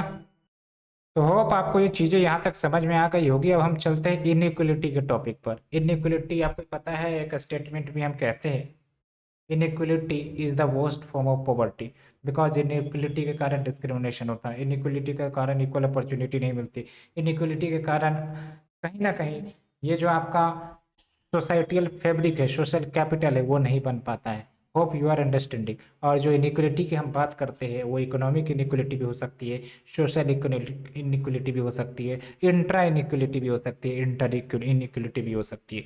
Hope you are understanding what I am trying to say. तो अगर हम बात करें यूनाइटेड नेशन के डेफिनेशन के अनुसार, तो इनइक्वलिटी का मतलब क्या हुआ, the state of not being equal, कि भाई साहब हम व्यक्ति हैं, आप एक व्यक्ति हो, दोनों अगर देखा जाए तो बराबर है ना, संविधान ने बराबर का दर्जा दिया है, लेकिन हम आपको इक्वली ट्रीट नहीं करते, आपको डिस्क्रिमिनेशन करते हैं, भेदभाव करते हैं स्टेटस के आधार पर, राइट्स के आधार पर, अपॉर्चुनिटीज के आधार पर। तो बेसिकली वो इनइक्वलिटी होगा, समझ में, the state of not being equal specially in the status rights and opportunity. लेकिन संविधान की बात करें तो आपका राइट टू इक्वलिटी आर्टिकल 14 से 18 है ना, ये सब क्या इक्वलिटी की बात करता है। तो जो इनइक्वलिटी है वो एक प्रकार से यूँ प्रॉब्लम है जिसे हमें दूर करना है। संविधान ने प्रोविजंस दे दिए है, लीगल एक्ट दे दिया है हमें, लेकिन उसे दूर करना कहीं ना कहीं एडमिनिस्ट्रेटर हमारी आपकी सबकी जिम्मेदारी है। ठीक है।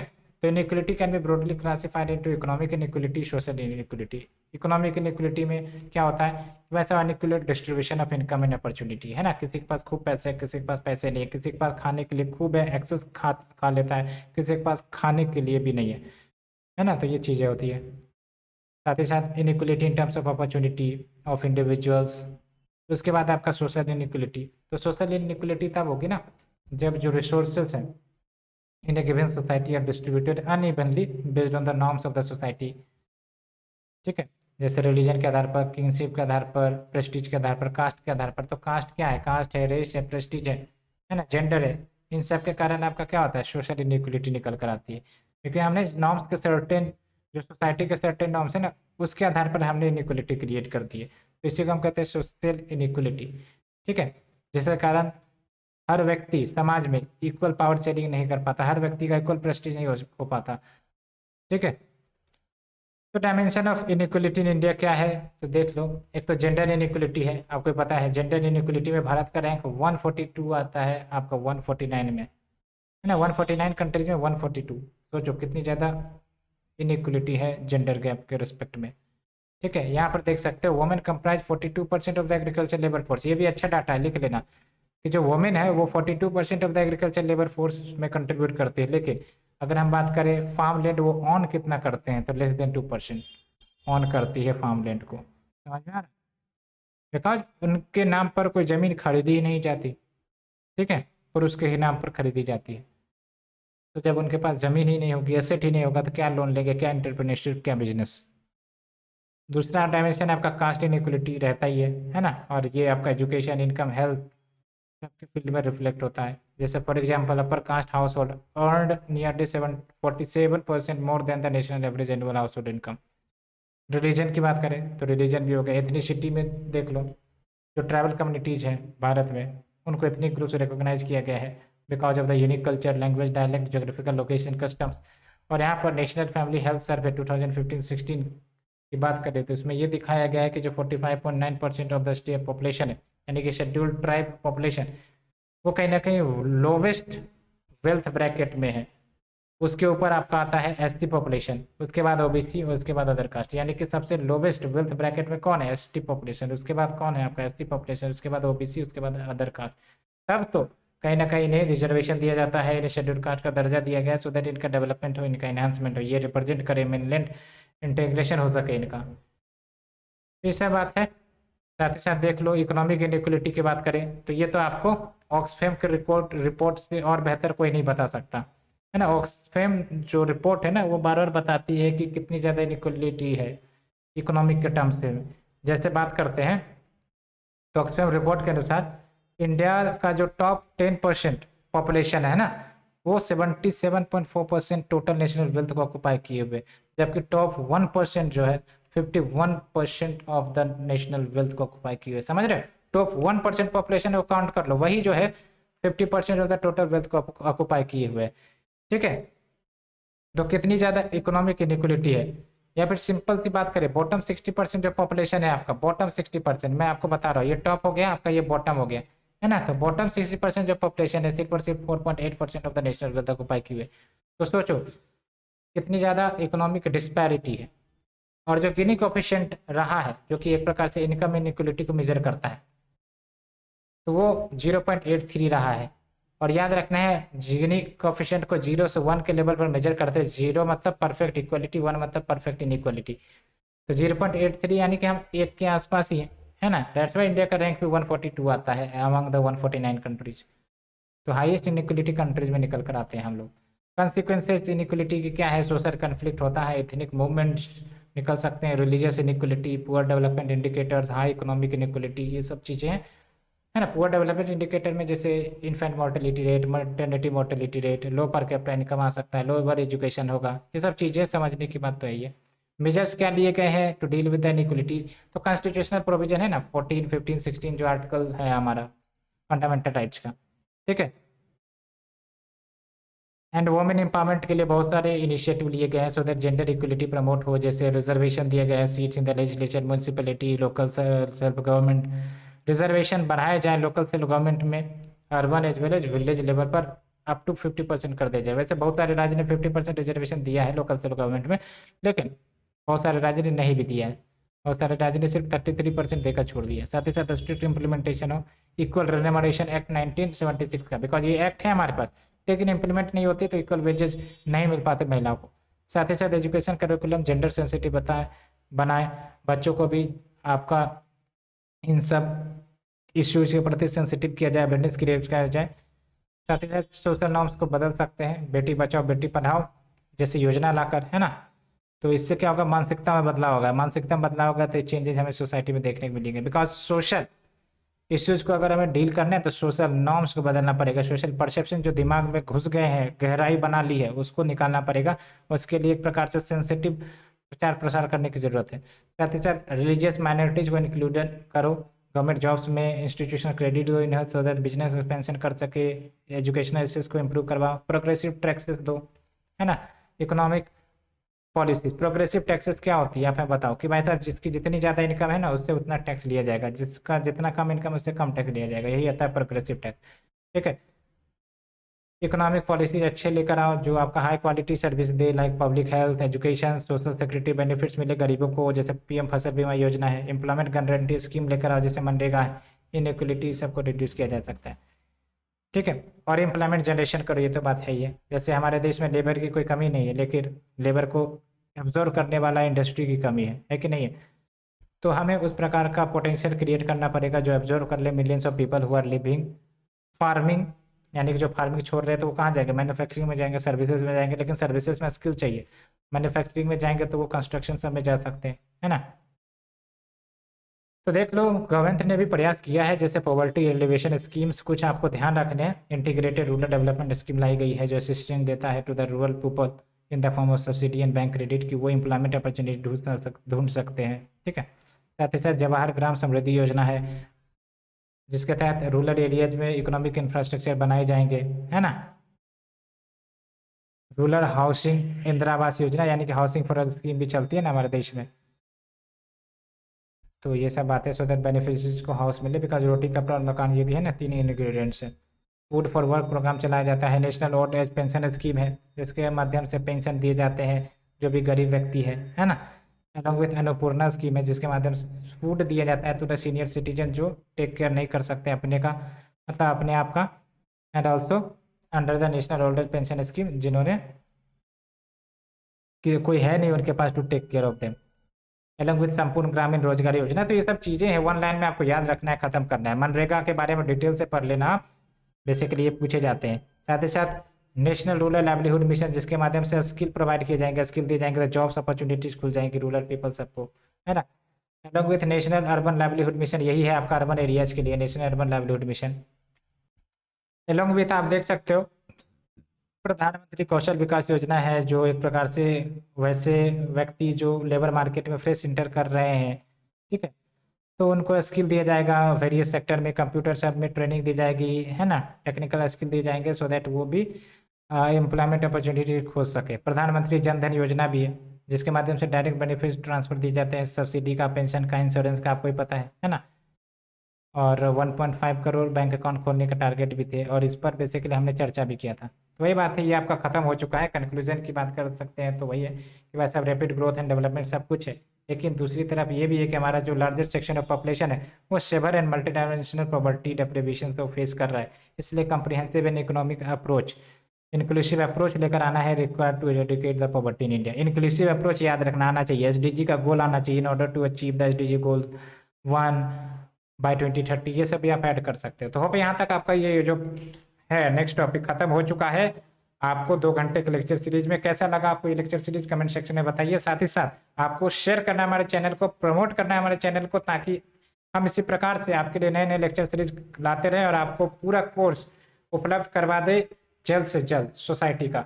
आप टारगेट रखिए हमारे सब्सक्राइबर को 2000 तक पहुंचाने का, क्योंकि अभी बहुत कम है। 2000 तक पहुंचाइए और अल्टीमेटली हम जो है फिर से बढ़िया सा इनिशिएटिव लेकर आएंगे, ठीक है। तो फ्रेंड्स आज के लिए इतना ही। Thank you very much for your cooperation. Thank you very much. कैसा लगा आपको ये लेक्चर सीरीज कमेंट सेक्शन में बताना ना भूलें। आज के लिए इतना ही फ्रेंड्स, धन्यवाद, जय हिंद।